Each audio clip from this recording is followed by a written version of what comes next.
গৌরকে ভালোবাসতে পারে, গৌরকে যদি একবার ডাকার মতো ডাকতে পারে, গৌর আমার তার হয়ে যায়। ভগবান নিজ মুখে বলেছেন, নাহং তিষ্ঠামি বৈকুণ্ঠে যোগিনাং হৃদয় নাচ মাধভক্তা যাত্রা গায়ন্তি তত্র তিষ্ঠামি হে নারদ। আমি রাজপ্রাসাদ দেখি না, আমি কুড়ে ঘর দেখি না, কেউ যদি আমাকে ডাকার মতো ডাকতে পারে তৎক্ষণাৎ আমি তার হয়ে যাই। প্রমাণ, নবদ্বীপে এত জায়গা থাকলো, এত বড় বড় বাড়ি ছিল, এত জমিদারের গৃহ ছিল, কিন্তু ভগবান গৌরসুন্দর আমার শ্রীবাসঙ্গনে নিত্য নিত্য কৃষ্ণ নামামৃত মধুর আস্বাদন করতেন। শ্রীবাসঙ্গন তার কাছে অতি প্রিয়। শ্রীবাস ছাড়া কিছু জানতো না। কেন, কি এমন করেছিল শ্রীবাস? মহাজন বললেন, শ্রীবাস পরীক্ষায় বসেছিল। মাথায় রাখবেন, যে যেখানে আছে মাইকের শব্দ যত দূরে যাচ্ছে একবার কান পেতে শুনবেন, যে ভগবানকে পেতে গেলে আমাদের কিসের প্রয়োজন, কি প্রয়োজন, কিসের দ্বারা ভগবানকে পাওয়া যায়? অর্থ, বিষয়, শক্তি, শিক্ষা? বলেন না। ভগবানকে পেতে গেলে চাই হৃদয়ে ভক্তি। শুধু ভক্তি হলে হবে না, সেই ভক্তিটা যেন শুদ্ধ স্বচ্ছ নির্মল পরিষ্কার হওয়া চাই। যদি শুদ্ধ স্বচ্ছ নির্মল পরিষ্কার হয় তবেই ভগবানকে জানা যায়, দেখা যায়, বোঝা যায়, ভগবানকে লাভ করা যায়। প্রমাণ দেখবেন না, জানবেন না? প্রমাণ একটা প্রত্যক্ষ, একটা পরোক্ষ। পরোক্ষে লাভ নেই, প্রত্যক্ষ দর্শন করব যে শুদ্ধ স্বচ্ছ নির্মল পরিষ্কার হলে জানা যায়, দেখা যায়, লাভ করা যায় কিনা। চলুন জেনে নিই প্রত্যক্ষ প্রমাণ। ধারে কাছে যদি কোনো পুকুর থাকে, শুধু পুকুর থাকলে হবে না, সেই পুকুরে যদি পুকুর ভর্তি জল থাকে, আপনি চলে যান সেই পুকুর পাড়ে, দেখবেন এই যে আকাশে একটা সূর্য, যে সূর্যের দিকে আপনি 1 ঘন্টা 1 লক্ষে চেয়ে রইতে পারবেন না, চোখটা জ্বালা পোড়া করবে। একভাবে সূর্যের দিকে তাকাতে পারবেন? দরকার নেই। ওই আকাশের দিকে, সূর্যের দিকে লক্ষ্য করে দরকার নেই, আপনি ওই পুকুর ভর্তি জলের দিকে লক্ষ্য করুন, দেখবেন ওই আকাশের সূর্যটাই জলের মধ্যে দেখতে পাচ্ছেন। কেন বলুন তো? আজকে পুকুরে জল আছে তাই। শুধু পুকুরে জল আছে তাই নয়, সেই জলটি স্বচ্ছ, শুদ্ধ, নির্মল, পরিষ্কার আছে তাই। কিন্তু দেখা গেল পুকুর রয়েছে, পুকুরে জল রয়েছে, আকাশে সূর্য রয়েছে, দিনটা ঝকঝকে পরিষ্কার, সারাদিন আপনি সেখানে দাঁড়িয়ে কাটিয়ে দিলেন, 1 লক্ষে চেয়ে রইলেন, কিন্তু সূর্য দেখতে পেলেন না। কেন? দেখা যাবে কি করে? আজকে যেমন পুকুর আছে, পুকুরে জল আছে, সেই জলের উপরে আবার কচুরি পানা আছে। জলের উপরে যদি কচুরি পানা থাকে, শত চেষ্টা করলেও সূর্য কি দেখা যাবে? কখনোই যাবে না। তো মহাজন বললেন, তুমি সারা দিন ধরে কৃষ্ণ নাম করো, ভক্ত হও, ভক্ত সাজো, কিন্তু হৃদয়ে তোমার যদি শুদ্ধ স্বচ্ছ নির্মল পরিষ্কার ভক্তি না থাকে, তুমি গৌর সম্বন্ধে তুমি জানতে পারবে না। হৃদয় গৌর প্রেমানন্দে হরি হরি হরিবল হরিবল হরিবল। কেন?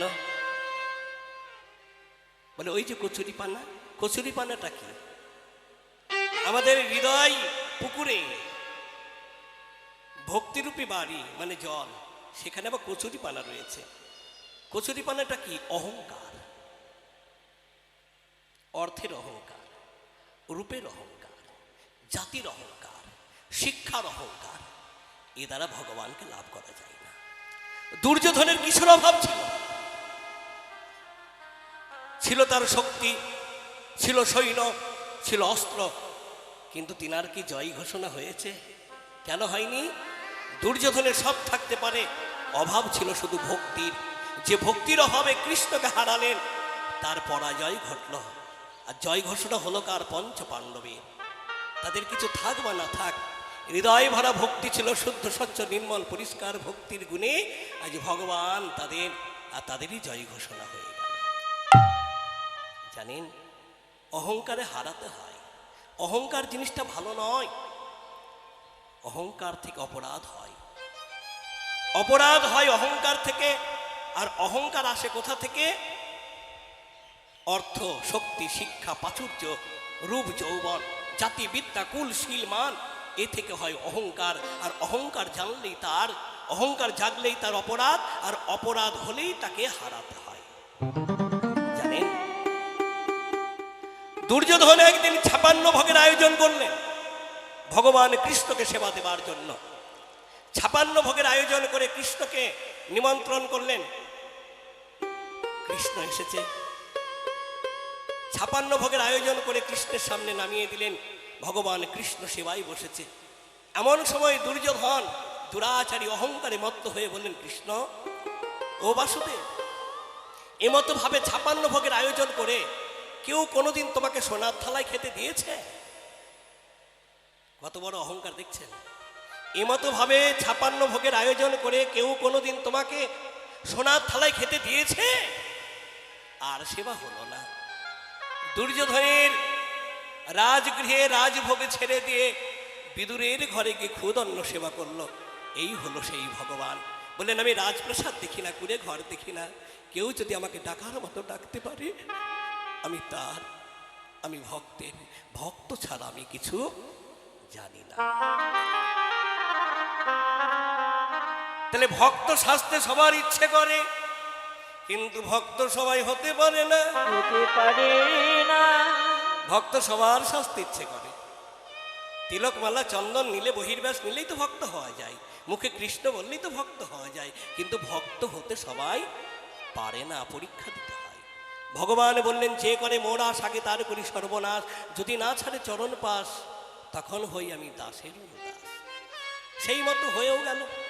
এই যে শ্রীবাসঙ্গনে নিত্য নিত্য কৃষ্ণ নামামৃত মধুর আস্বাদন করছে আমার প্রাণীর ঠাকুর গৌর হরি। কেন? শ্রীবাস পরীক্ষায় বসলো।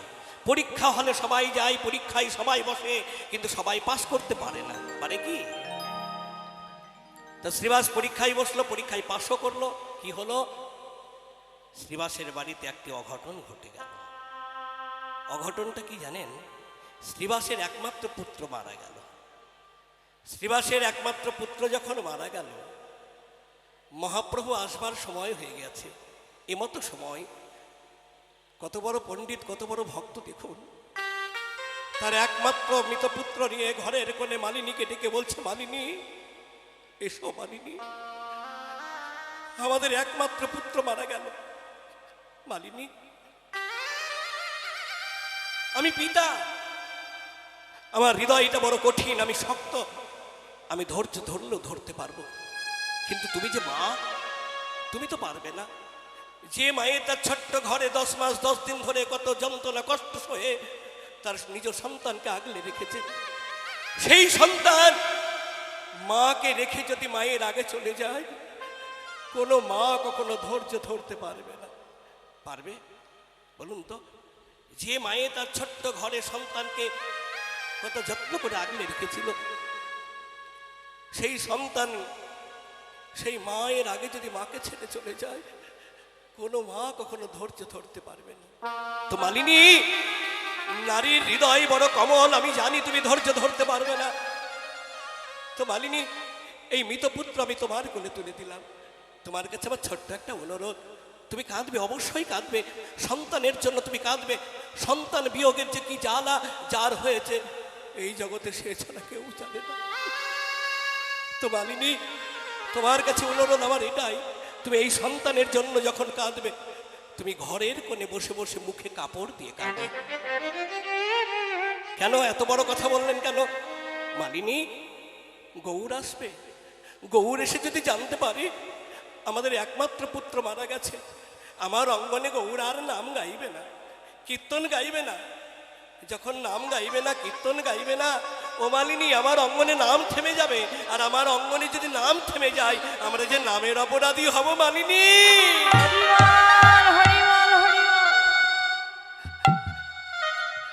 তাই মালিনী, যদি কাঁদতে হয়, সন্তান বিয়োগের জ্বালায় যদি তোমায় কাঁদতে হয়, তুমি ঘরের কোণে বসে মুখে কাপড় দিয়ে কাঁদো।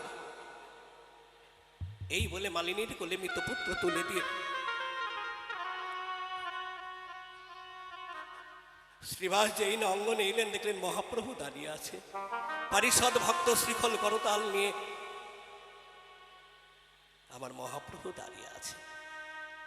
পণ্ডিত ভক্ত শ্রীবাস বললেন, প্রভু কীর্তন করো, নাম গাও। পণ্ডিত, ও পণ্ডিত,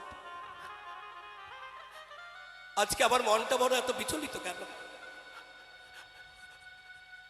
মনটা বড় এত চঞ্চল কেন? পণ্ডিত, তোমার কি গৃহে কোনো অঘটন ঘটেছে? কত বড় পণ্ডিত দেখুন, এমতো ভক্ত কজন হতে পারে? শ্রীবাস বললেন, প্রভু গো, যেখানে তোমার আগমন, যেখানে তোমার প্রাদুর্ভাব, সেখানে কি কোনো অঘটন ঘটতে পারে? তুমি নাম করো। এই না হলো ভক্ত? আমার মতো মূর্খ জীব হলে কি বলবো? তোমাকে ভালোবাসতে গিয়ে, তোমাকে জায়গা দিতে গিয়ে আমার সন্তান হারিয়েছে। হ্যাঁ, তুমি আর আসবে না আমার বাড়িতে? বেরিয়ে যাও, আমার বাড়ি থেকে বেরিয়ে যাও, তোমার এইখানে আর জায়গা নেই। কিন্তু এত বড় পণ্ডিত, এত বড় ভক্ত, তিনি বললেন, প্রভু গো, যেখানে তোমার আগমন, তোমার প্রাদুর্ভাব, সেখানে কোনো অঘটন ঘটতে পারে? তুমি নাম করো, কীর্তন করো। প্রভু, পণ্ডিত, তুমি যেন আমার কাছে কি গোপন রাখতে চাইছো, কি লুকাতে চাইছো? আচ্ছা পণ্ডিত, বলো তো, তোমার সেই ছোট্ট ছেলেটা যে হরিনামের সঙ্গে বাহু উত্তোলন করে নৃত্য করে, সেই ছেলেটা কোথায়? শ্রীবাস বললেন, প্রভু গো, ছোট ছেলের মন কার সঙ্গে কোন পাড়াতে খেলাধুলা করছে, তুমি কীর্তন গাও, তুমি নাচো, তুমি নাম করো। পণ্ডিত, সত্য করে বলো, তোমার ছেলেটা তুমি কোথায় লুকিয়ে রেখেছো? যেখানে রেখেছো তুমি তাড়াতাড়ি নিয়ে এসো। যেই না মহাপ্রভু হুঙ্কার ছেড়েছে, আর কি পণ্ডিত থাকতে পারে? মহাপ্রভুর হুঙ্কারে তাড়াতাড়ি ঘরের কোণে গিয়ে মালিনীর কোল থেকে মৃত পুত্র নিয়ে এসে মহাপ্রভুর চরণে অর্ঘ্য নিবেদন দিয়ে বললেন, প্রভু গো, এ ধন যে তোমারই ধন,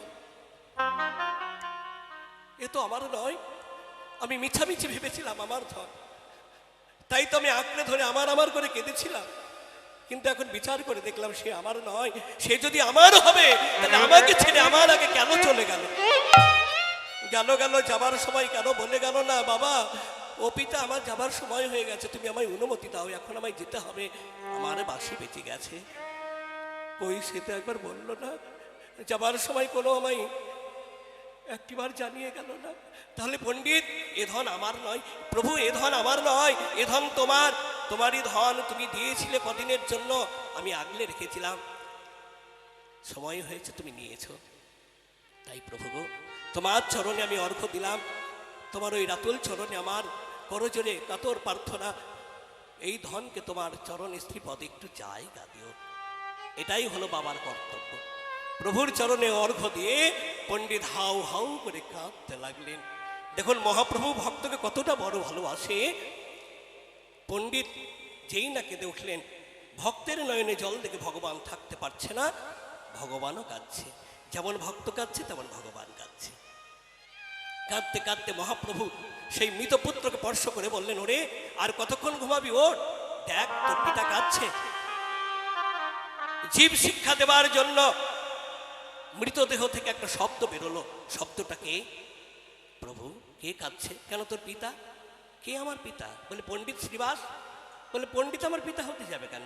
ও পণ্ডিত, তুমি জানো না, জানলেও ভুলে গেছো, আমি তোমার কেউ না, তুমি আমার কেউ নও। কদিনের জন্য এই মায়ার সংসারে কেউ কারো পুত্র, কেউ কারো স্বামী, কেউ কারো পিতা। কাল পূর্ণ হলেই তার জীবনে বাঁশি বাজে, আর বাঁশি বাজলে যত সুন্দর ঘর হোক না কেন, ঘরটা তাকে ছাড়তেই হবে। তো পণ্ডিত, তুমি আমার কেউ নও, আমিও তোমার কেউ না। যদি কাঁদতে হয় তুমি আমার জন্য কেঁদো না, তুমি যে বড় ভক্ত, তুমি পণ্ডিত। যদি কাঁদতেই হয় জীবনে, তুমি নির্জনে বসে বসে দুফোঁটা নয়ন জল বরিশন করে, ও পণ্ডিত, জীবনে কেঁদে যাও, কেঁদে যাও। তুমি একবার কৃষ্ণ কৃষ্ণ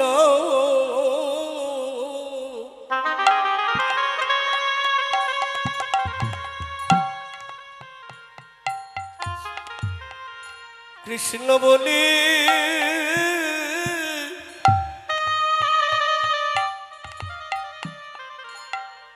বলে কাঁদো,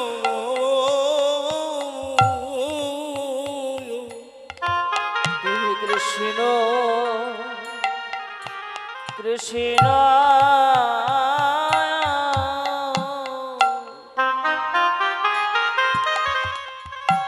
কৃষ্ণ বলে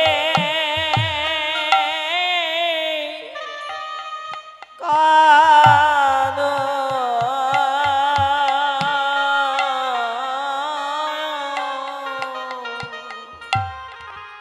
আমার লাগি আর কেঁদো না,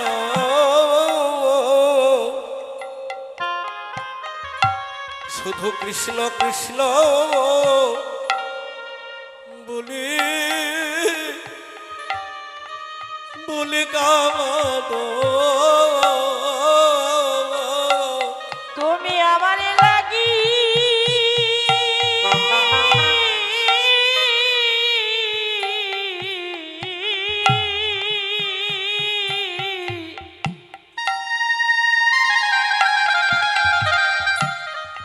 ও গোয়া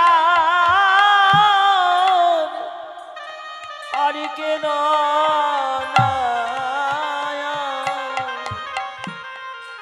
দুটি নয়নে জলে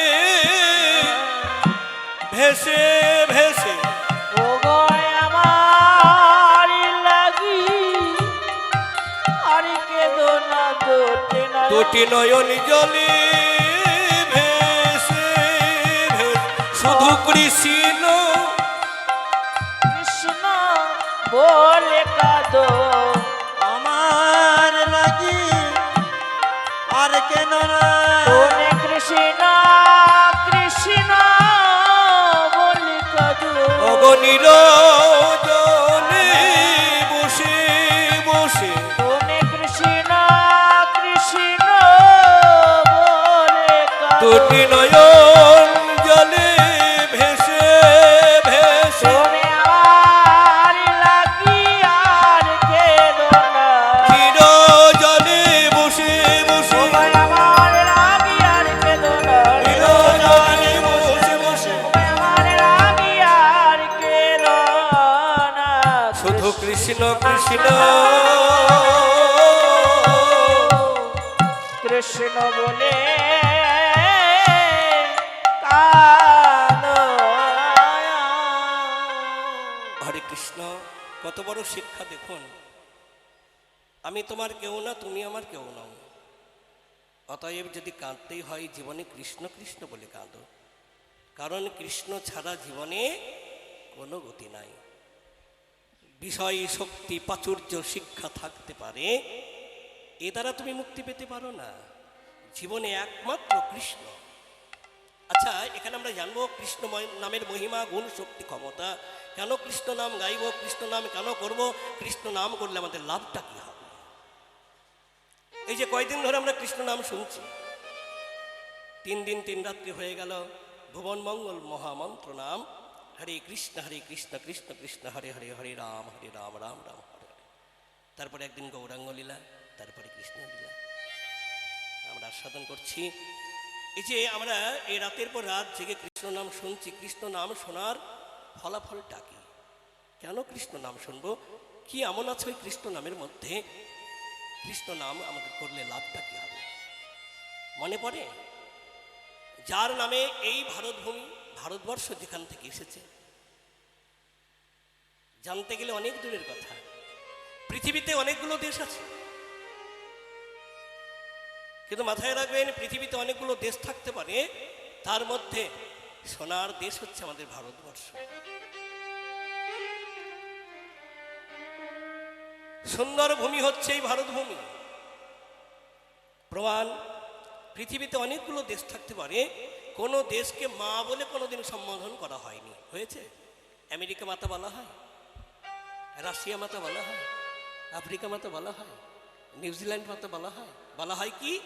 ভারত মাতা কি, ভারত মাতা কি, ভারত মাতা কি। ভারত আমার ভারত বর্ষ, স্বদেশ আমার স্বপ্ন, তোমাতে আমরা লোভিয়া ধন্য হয়েছি। ভারত আমার ভারত বর্ষ, স্বদেশ আমার স্বপ্ন গো, তোমাতে আমরা লোভিয়া ধন্য হয়েছি। এই সোনার দেশে জন্ম নিয়েছি, জন্ম নিলাম শ্রেষ্ঠ ধর্মে। পৃথিবীতে যতগুলো ধর্ম আছে তার মধ্যে শ্রেষ্ঠ ধর্ম হলো সনাতন ধর্ম। তাহলে সোনার দেশে জন্ম নিয়েছি, সোনার ধর্মে জন্ম নিয়েছি, জন্ম নিলাম সব থেকে উচ্চ কুল মনুষ্য কুলে জন্ম। ব্রহ্মার কারখানায় 56 কোটি জীব প্রোডাক্ট হয়। 56 কোটি জীবের মধ্যে শ্রেষ্ঠ জীব হচ্ছে মনুষ্য জীব। 84 লক্ষ জনির মধ্যে শ্রেষ্ঠ জনি হচ্ছে মনুষ্য জনি। এত সুন্দর উত্তম কুলে জন্ম নিয়ে আমরা মানুষ হতে পারলাম না। এ কথাটা কেন বললাম? বিশ্বকবি রবীন্দ্রনাথ ঠাকুর বড় দুঃখ করে বলেছিল, মানুষের জন্ম সবাই দেয় বটে, কিন্তু মনুষ্যত্বের জন্ম সবাই দিতে পারে না। মানুষ হয়ে সবাই জন্ম নেয় বটে, কিন্তু মানুষ হয়ে সবাই ফিরতে পারে না। মানুষ হয়ে জন্ম নিচ্ছে সবাই, কিন্তু ফিরবার সময় লক্ষ্য করে দেখুন তো কজন মানুষ হয়ে ফিরতে পারছে। কেন? আমরা সঠিক সঙ্গ করতে পারিনি, সঠিক মানুষের আশ্রয় করতে পারিনি। যদি পারতাম, মানুষ থেকে হতো মহামানুষ, আর মহামানুষ হয়ে গেলে সেই পরম মানুষের সন্ধান পেত। বলেছে না, শোনে রে মানুষ ভাই, সবার উপরে মানুষ সত্য, তাহার উপরে নাই। তুমি মানুষকে ভালোবাসতে শেখো, তুমি মানুষ হয়ে জীবনযাপন করো, তুমি মানুষ হয়ে যাও, তোমার নাম ইতিহাসের পাতায়। তাহলে মানুষ হতে গেলে একটি মানুষের সঙ্গ দরকার। সে জ্ঞানী গুণী মূর্খ হতে পারে। মনে পড়ে, এখন তো ঘরে ঘরে শিক্ষিত ছেলে মেয়ে দেখা যাচ্ছে, প্রতিটা ঘরে ঘরে শিক্ষিত ছেলে মেয়ে।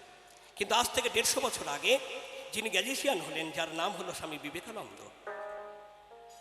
তিনি এমন একটি মানুষকে বেছে নিল জীবনে, যে মানুষের চরণ আশ্রয় করলে একটি মানুষ হয়ে বেঁচে থাকা যায়, পরম মানুষের সন্ধান পাওয়া যায়। সেটাকে পরমহংস ঠাকুর রামকৃষ্ণ। যার শিক্ষায় শিক্ষিত হয়ে তিনি যখন আমেরিকা শিকাগো শহরে গিয়ে একটা গাছতলায় বসে আছে, সেই স্বামী বিবেকানন্দকে হাজার হাজার মানুষ দেখতে আসছে। তার মধ্যে একটি নারী জাতি, মাগো তোমাদের জাত, একটি নারী এসে সেই নবীন সন্ন্যাসীকে প্রণাম করে বললেন, সন্ন্যাসী প্রণাম গ্রহণ করুন। বসো মা। সন্ন্যাসী, আপনাকে তো হাজার হাজার মানুষ হাজার হাজার কথা বলছে, আমি একটি কথা বলতে চাই। বলো। সন্ন্যাসী, আমি আপনাকে বিয়ে করতে চাই, আপনি কি আমায় বিয়ে করবেন?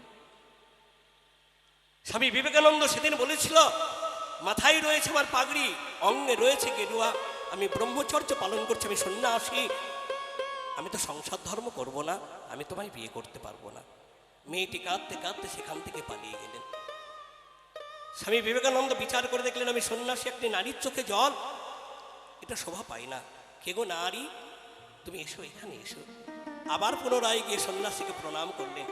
স্বামী বিবেকানন্দ সেদিন প্রশ্ন করেছিল, সুন্দরী, হে নারী, তুমি আমায় বিয়ে কেন করতে চাইছো?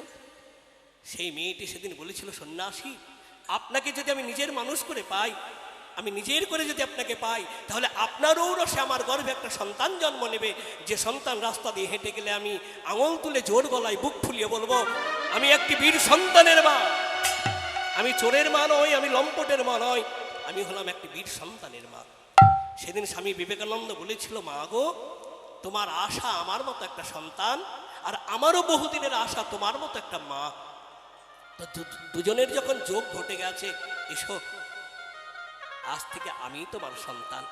আমি যখন রাস্তা দিয়ে হেঁটে যাব, তুমি আঙুল তুলে জোর গলায় বুক ফুলিয়ে সবাইকে বলবে, আমি স্বামী বিবেকানন্দের মা।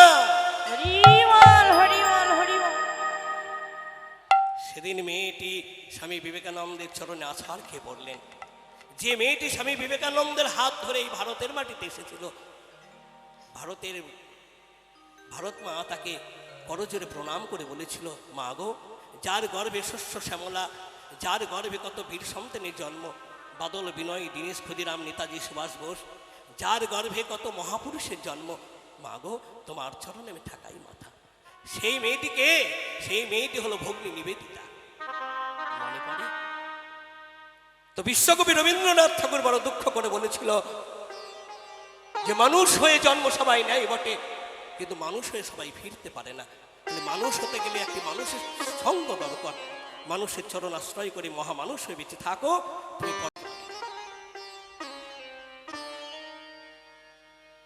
তাহলে এই ভারতভূমি যেখান থেকে এলো, যার নামে এই ভারতবর্ষ, আমরা শুনছি কিন্তু কৃষ্ণ নামের মহিমা, গুণাগুণ শক্তি। বলতে বলতে অনেক দূরে চলে গিয়েছিলাম। হরে কৃষ্ণ। তো এই ভারতবর্ষ যেখান থেকে এলো, কোথায় থেকে? যার নাম হলো জড়ভরত। যে জড়ভরত একটা মৃগ শাবকের চিন্তা করতে করতে, একটা হরিণের বাচ্চার চিন্তা করতে করতে তিনি মারা গিয়েছিল। একটা মৃগ শাবকের চিন্তা করতে করতে তিনি দেহ রেখেছিল। পরোক্ষ তাকে হরিণের গর্ভে হরিণ হয়ে জন্মাতে হলো। তাই মহাজন বললেন, ওরে সংসারমুখী জীব, বিষয়মত্ত জীব, তোরা আমার আমার করে কাঁদিস না। এমন কোনো কর্ম করিস না যে পরোক্ষ তোকে সেখানে যেতে হয়। যদি কাঁদতেই হয় কৃষ্ণ বলে কাঁদ। কৃষ্ণ বলতে বলতে অভ্যাসে পরিণত হয়ে যাবে। আর অভ্যাসের ফলে মৃত্যুকালে যদি ভুল করে বদনে একবার কৃষ্ণ নাম বেরিয়ে যায়, পরোক্ষ কৃষ্ণ শ্রীপাদ পদ্ম লাভ হবেই হবে। হরি বল, হরি বল, হরি বল। বলো রে বদনে কৃষ্ণ বলো রে, একবার বলো রে বদনে কৃষ্ণ বলো রে। বলো রে বদনে হরি বলো রে, একবার বলো রে বদনে হরি বলো রে। কৃষ্ণ বলো, কৃষ্ণ বলো, কৃষ্ণ বলো ভাই, কৃষ্ণ নাম বিনা জীবের কোনো গতি নাই। কৃষ্ণ বলো, কৃষ্ণ বলো, কৃষ্ণ বলো ভাই, কৃষ্ণ নাম বিনা জীবের কোনো গতি নাই। একবার হরি বলো, হরি বলো, হরি বলো ভাই, হরি নাম বিনা জীবের কোনো গতি নাই। হরি বলো, হরি বলো, হরি বলো ভাই, হরি নাম বিনা জীবের কোনো গতি নাই। বলো রে বদনে, বদনে, বদনে। এই! কাকে দায়িত্ব দিলেন? বদনকে। কেন? কারণ আছে। আমাদের হাত কয়টা?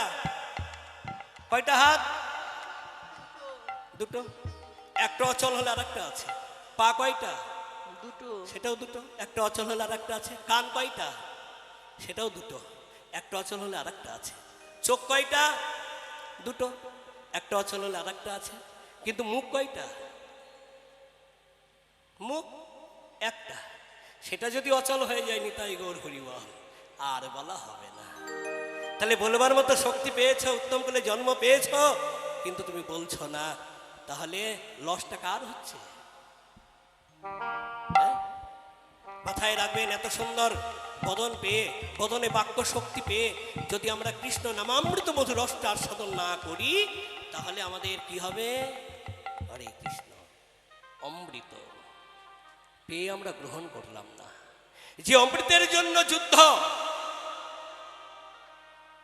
এ কথা বলতে গেলে একটা নিগুড় তত্ত্ব এখানে আমরা জানতে পারবো। আচ্ছা, অপরাধ নেবেন না কেউ। পেঁয়াজ রসুন চেনেন? চেনেন? পেঁয়াজ রসুন চেনেন? কলিযুগের মানুষ পেঁয়াজ রসুন চিনবে না তাই কখনো হয়? আচ্ছা, পেঁয়াজ রসুন কি কলকারখানায় প্রোডাক্ট হয়? কলকারখানায় তৈরি হয়? হয় না। কোথায় হয়? জমিতে, মাটিতে, বসুধার পক্ষে। আচ্ছা, এখানে খুব নিগুড় তত্ত্ব, গভীর তত্ত্ব জানবো আমরা। পেঁয়াজ রসুন যদি মাটি থেকে তৈরি হয়, উদ্ভিদ, একটি ফল, সেই ফলটি কোনো সাধু সন্ত বৈষ্ণবের এবং ভগবানের সেবায় লাগে না কেন? কি এমন আছে এর মধ্যে অপরাধ?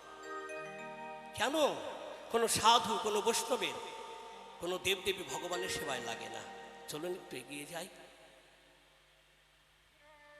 যে অমৃত নিয়ে সুরাসুরে যুদ্ধ বাঁধল, মনে পড়ে? সমুদ্র মন্থনে যে অমৃত, সেই অমৃত নিয়ে সুরাসুরে যুদ্ধ বাঁধল দত্ত দেবতার মধ্যে।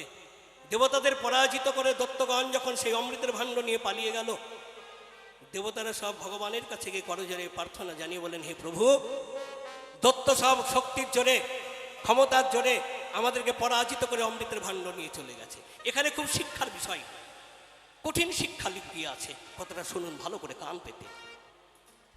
ভগবানকে যখন দেবতারা বললেন যে দত্ত শক্তির জোরে, ক্ষমতার জোরে অমৃতের ভাণ্ড নিয়ে পালিয়ে গেছে, তখন ভগবান একটা কথা বললেন, তোমরা ভয় করো না। তারা গায়ের জোরে, শক্তির জোরে কেড়ে নিতে পারে, কিন্তু আমি যদি ভোগ না করতে দিই, কারো শক্তি নাই, সে ভোগ করে। কথাটা কত দূরের কথা জানেন? প্রমাণ, এই বাজারে কোটি কোটি টাকা থাকতে পারে, কিন্তু সে ভোগ করতে পারে না। কেন? ভগবান তাকে ভোগ করতে দেয়নি, সঞ্চয় করতে দিয়েছে। বলে শক্তির জোরে, ক্ষমতার জোরে কেড়ে নিতে পারে বটে, কিন্তু আমি যদি ভোগ না করতে দিই, কারো শক্তি নেই সে ভোগ করে। দেখো না কি হয়। দেবতারা দাঁড়িয়ে দাঁড়িয়ে দেখছে অসুরদের মধ্যে যুদ্ধ বেঁধে গেল। অসুরদের রাজা যেই না অমৃত পান করতে যাবে, আরেকজন বলছে এই আমি আগে খাবো, আমায় দাও।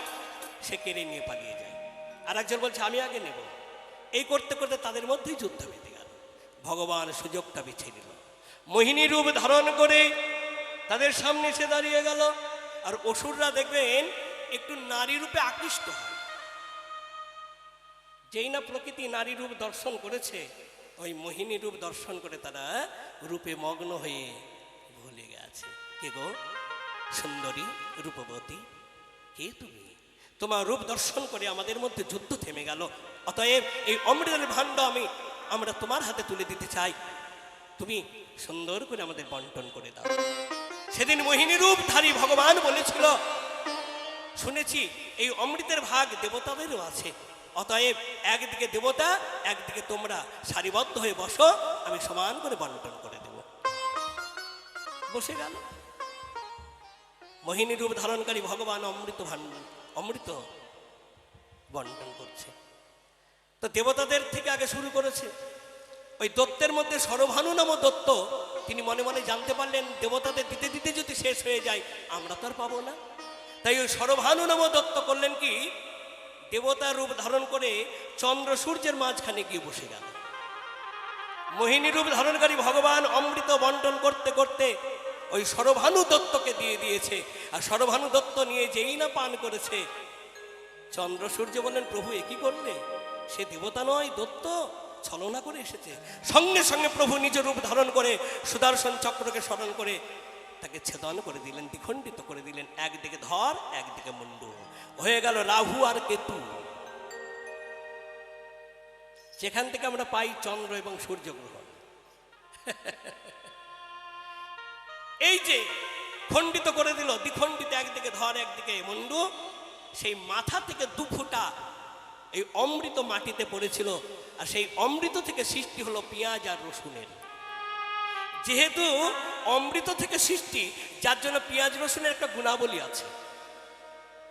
তাহলে অমৃত থেকে সৃষ্টি যেহেতু পেঁয়াজ রসুনের, কিন্তু সাধু সন্ত বৈষ্ণব এবং ভগবান দেবদেবী সেবায় লাগে না কেন? লাগবে কেমন করে?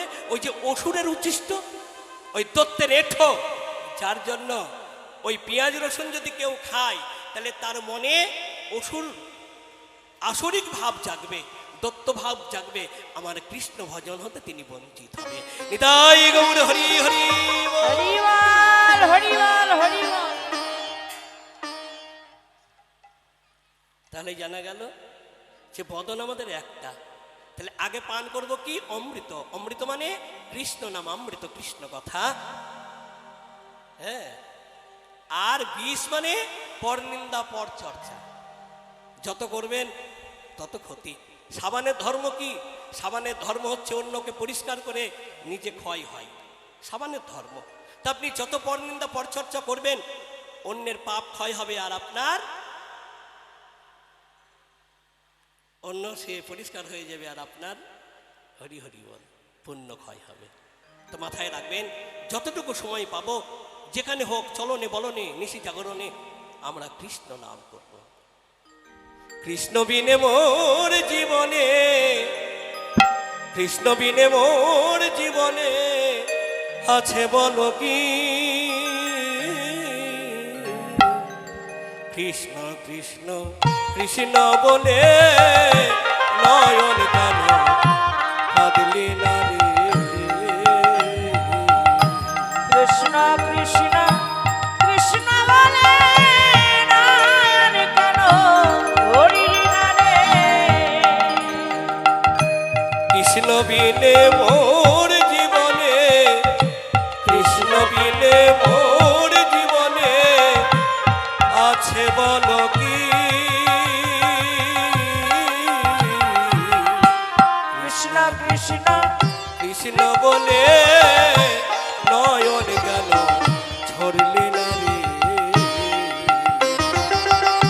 কৃষ্ণ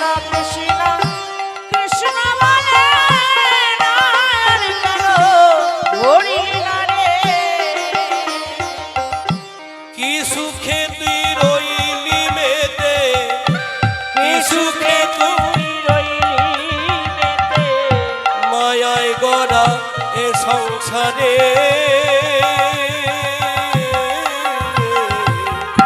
কৃষ্ণ কৃষ্ণ কৃষ্ণ বলে নয়ন কেন ছড়লি না রে। কৃষ্ণ কৃষ্ণ কৃষ্ণ বলে নয়ন কেন ভরিলি না রে। কৃষ্ণ কৃষ্ণ বলে নয়ন কেন ছড়লি না রে। কৃষ্ণ কৃষ্ণ কৃষ্ণ বলে নয়ন কেন ভরিলি না রে। তাহলে জানা গেল কৃষ্ণ নামের গুণাগুণ শক্তি ক্ষমতা। যতটুকু পারবেন চলনে বলনে খাইতে শুইতে নিশি জাগরণে নাম করুন। 24 ঘন্টা নাম করতে হবে না, 24 ঘন্টার মধ্যে অন্তত একবার করুন। যদি একবার করতে পারেন, মাসে 30, বছরে 365, গুরু গোবিন্দের কৃপায় সংসারে যদি আপনি 50 বছর বেঁচে থাকেন, দিনে একবার করে কৃষ্ণ নাম করলে আপনার দেহ ঘরে কৃষ্ণ নাম এত জমা পড়বে যে ভবনদীর কূলে গিয়ে পেছন ফিরে তাকাতে হবে না। কি আপনার পেছনে থাকলো বা না থাকলো, কি আপনাকে সাহায্য করলো বা না করলো, কৃষ্ণ নামের শক্তিতে সেদিন স্বয়ং কৃষ্ণ আপনার হাত ধরে ভবনদী পার করে দেবেই দেবে। নিতাই গৌর হরি হরি। হরি বল হরি বল হরি বল। তাতেও যদি সময় না পায়, একটা সময় আমি করে দিচ্ছি, আপনারাতে পায়খানাতে বসে কৃষ্ণ নাম করুন। এই সময়টা তো পাবেন। অনেকে বলবেন যে কীর্তনিয়া বাসুদেব তুমি এত বড় কথা বলছো, পায়খানাতে বসে কৃষ্ণ নাম করা যায়? সেটা অসুচি জায়গা না, অপবিত্র জায়গা না। মাথায় রাখবেন, পৃথিবীতে এমন কোনো জায়গা সৃষ্টি হয়নি যে কৃষ্ণ নামকে অপবিত্র করতে পারে, বরং কৃষ্ণ নামের গুণে সেই জায়গাটা পবিত্র হয়ে যায়, তীর্থে পরিণত হয়ে যায়। প্রমাণ প্রত্যক্ষ। সুরধনী গঙ্গার নাম শুনেছেন তো? আমাদের বহরমপুরে গেলেই পাবেন। দেখবেন বহরমপুরে বড় বড় হাইডেন করা রয়েছে, গঙ্গার সঙ্গে যোগ করা রয়েছে। কেন? এই শহরের যত নোংরা কি ওই গঙ্গায় নামবে।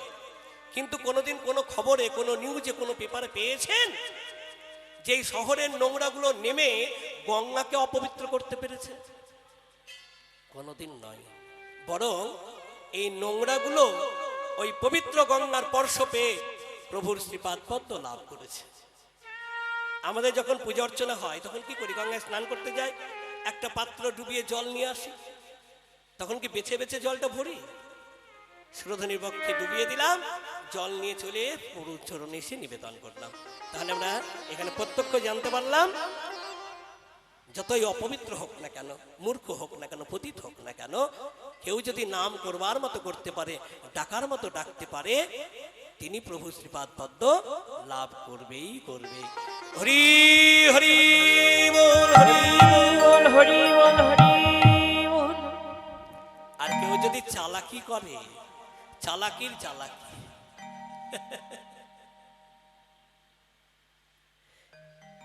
চালাকির যে কি জ্বালা এই গানটার মধ্যে জানতে পারবো। তুমি ভেবেছ কি মনে হে ত্রিভুবনে, তুমি ভেবেছ কি মনে এ ত্রিভুবনে, তুমি যাহা করে গেলে কেউ জানে না, বারে বারে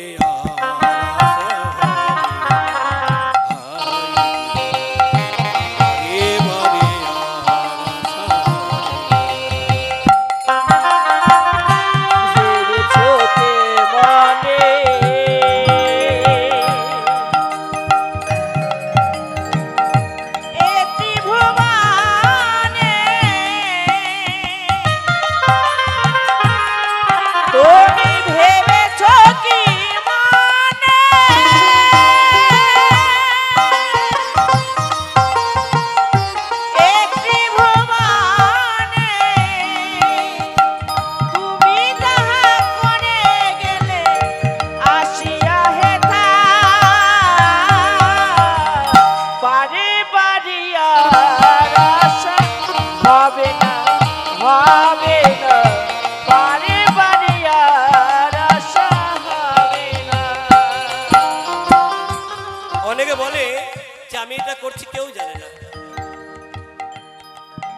সংসার জীবিকা নির্বাহ করতে অন্যকে ঠকাচ্ছি, প্রবঞ্চক করছি,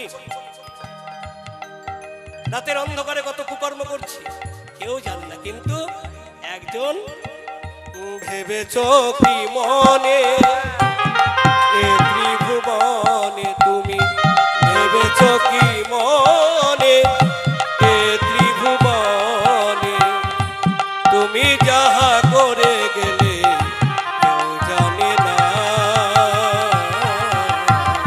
বারে বারে আর আশা হবে না, বারে বারে আর আশা হবে না।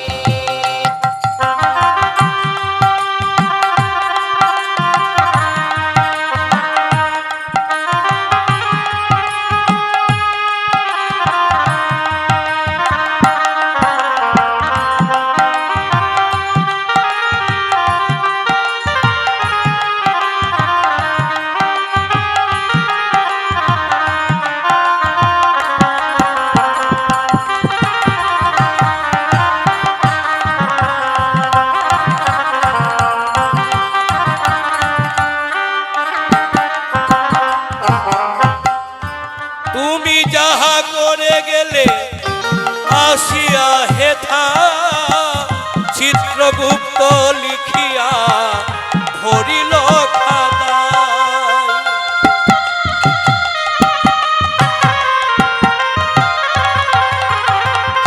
তুমি যাহা করে গেলে আসিয়া হেথা, চিত্রগুপ্ত লিখিয়া ধরিল খাতা। তুমি যাহা করে গেলে আসিয়া হেথা, চিত্রগুপ্ত লিখিয়া ধরিল খাতা। তুমি যাহা করে গেলে আসিয়া হেথা, চিত্রগুপ্ত লিখিয়া ধরিল খাতা। বিচার করিবে সেই বিধাতা, তোমার বিচারই করিবে সেই বিধাতা। হরে কৃষ্ণ। আচ্ছা, কোর্টে মানে আদালতে গ্রন্থের মধ্যে কোন গ্রন্থ থাকে? বাইবেল থাকে, কুরআন থাকে, কি থাকে? শ্রীমদ্ ভাগবত গীতা। সর্বশ্রেষ্ঠ, সারা পৃথিবীর মধ্যে শ্রেষ্ঠ গ্রন্থ হলো শ্রীমদ্ ভাগবত গীতা। তো এই মানুষ এমন একটি ভয়ঙ্কর জীব যে পাপ পুণ্য বলে কোনো জ্ঞানাজ্ঞান করে না, জানেন? পাপের কোনো ভয় নেই। গীতা ছুঁয়ে বলছে, যাহা বলিব সত্য বলিব, সত্যইব সত্য বই, মিথ্যা বলিব না। তথাপি মিথ্যা বলছে। বলছে তুমি এই কোর্টে ছাড়া পেলে সেদিন সেই কোর্টে ছাড়া পাবে না। তুমি যাহা করে গেলে আসিয়া হেথা, চিত্রগুপ্ত লিখিয়া ধরিল খাতা।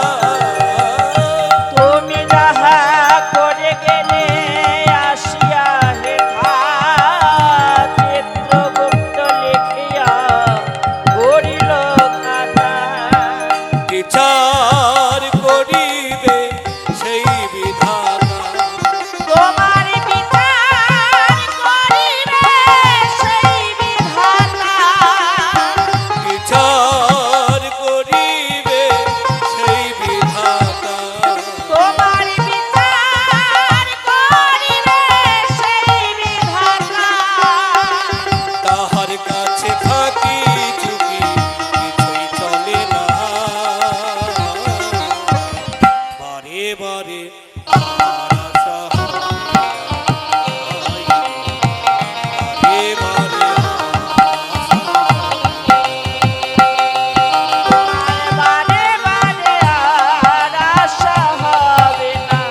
হায় রে, বারে বারে আর আশা হবে না। তুমি ভেবেছ কি মনে, যে ছেলের জন্য মেয়ের জন্য আমি অন্যের কাছে অন্যায় করে নিয়ে এসে সংসারে দিলাম, শেষের দিনে তারা কি করলো? তারাই আমায় ঘৃণা করলো। যাদের কাছে আমি প্রিয় পাত্র ছিলাম, ভালোবাসার পাত্র ছিলাম, শেষের দিনে তাদের কাছে আমি ঘৃণার পাত্র হয়ে গেলাম। হ্যাঁ, মরবে কবে বুড়োটা? কানের কাছে ঘ্যান ঘ্যান করে। আর ভালো লাগে না। ভেবেছ কি মনে এ ত্রিভুবনে, ভেবেছ কি মনে এ ত্রিভুবনে, তুমি যাহা করে গেলে কেউ জানে না। বারে বারে আর আশা বারে বারে আই রে বারে বারে আর আশা হবে না, হায় রে বারে বারে আর আশা হবে। হবে না। তাহলে 56 কোটি জীবের মধ্যে শ্রেষ্ঠ জীব হচ্ছে মনুষ্য জীব, আর 84 লক্ষ জনের মধ্যে শ্রেষ্ঠ যিনি হচ্ছে মনুষ্য জনী। তো এত সুন্দর করে জন্ম নিয়ে যদি আমরা মানুষকে না চিনতে পারলাম, মানুষকে যদি ভালো না বাসতে পারলাম, তাহলে এই মতো মানুষ হওয়ার কোনো লাভ নেই। হওয়ার চেয়ে না হওয়াই ভালো ছিল।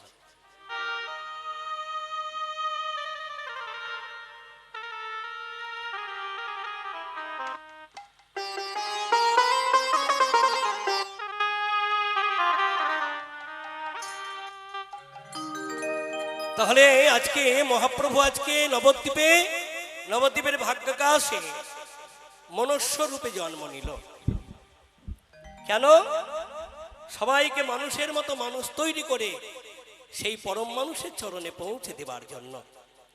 দেখুন, মহাপ্রভু যেদিন জন্ম নেন সেদিন নবদ্বীপে গ্রহণ হয়েছিল। আপনারা জানেন তো কি গ্রহণ হয়েছিল? না গ্রহণ হয়েছিল তো নাকি? কি গ্রহণ হয়েছিল? চন্দ্রগ্রহণ। কিন্তু কয়টা গ্রহণ হয়েছিল সেটা জানেন? যেদিন মহাপ্রভু জন্ম নেন নবদ্বীপে সেদিন কয়টা গ্রহণ হয়েছিল? একসঙ্গে 3টে গ্রহণ। 3টে গ্রহণ কি কি? একটা হলো চন্দ্রগ্রহণ, আর একটি হলো জীবের নাম গ্রহণ, আর একটি হলো মহাপ্রভু জন্মগ্রহণ। এই 3টে গ্রহণ একত্রিত হলেন নবদ্বীপের ভাগ্যাকাশে। আমরা সকলেই জানি যে রাধা গোবিন্দ মিলিত তনু আমার গৌর।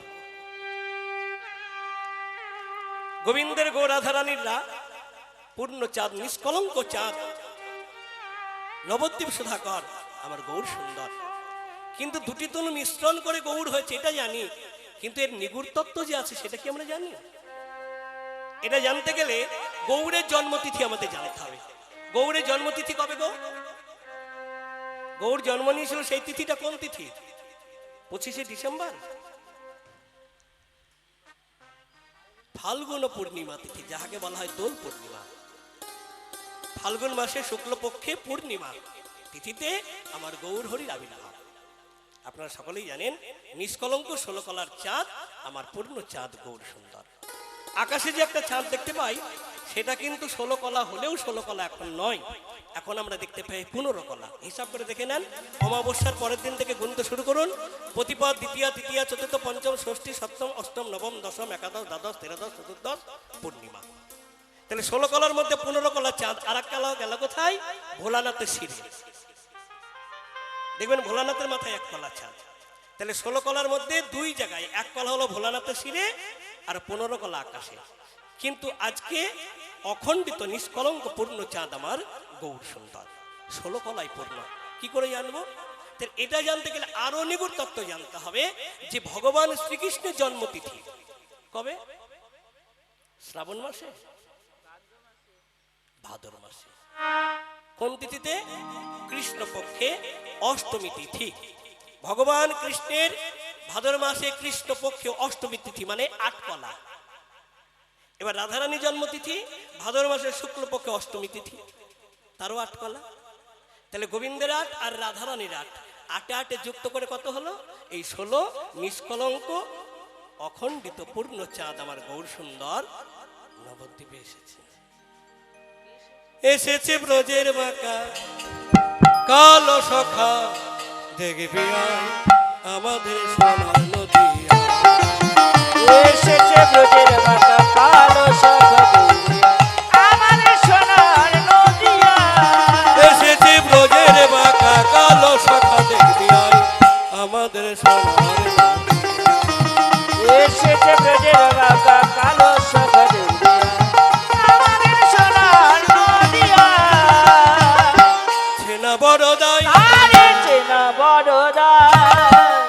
চেনা বড়দাই তারে চেনা বড়দাই।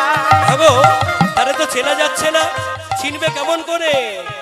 সে তো আর কালো বরণ নাই, তারে কালো বরণে নাই, কালো বরণ নাই। তারে কালো বরণে নাই। রাই অঙ্গি অঙ্গ দিয়ে গৌর হলো তাই, ও বাড়াই অঙ্গে অঙ্গ দিয়ে গৌর হলো তাই। রাই অঙ্গি অঙ্গ দিয়ে গৌর হলো তাই। রায় অঙ্গে অঙ্গ দিয়ে গৌর হলো তাই। রং ফিরেছে ঢং ফিরেছে, রং ফিরেছে ঢং ফিরেছে, ফিরেছে ঢং ফিরেছে রং ফিরেছে ঢং ফিরেছে। এখন চেনা দা এসেছে ব্রজের বাঁকা কালো সখ, দেখবি আই আমাদের সোনার নদী। এসেছে ব্রজের বাবা কালো সখদে, আমাদের সোনার নদিয়া, আমাদের সোনার নদী, আমাদের সোনার নদিয়া। আমাদের সোনার নদী। নদী তাহলে গৌর হরির আবির্ভাব ঘটলো কখন? সূর্য অস্তে যাচ্ছে, আধার নেমে আসছে, আধার দূর করতে চাঁদের উদয়। আর যেই না চাঁদ উদয় হলো, রাহুকে গ্রাস করছে চন্দ্রগ্রহণ। কেন? যেখানে পূর্ণ চাঁদ, নিষ্কলঙ্ক চাঁদ আসছে, তোমার মতো কলঙ্কিত চাঁদ আর রাখতে চাই না।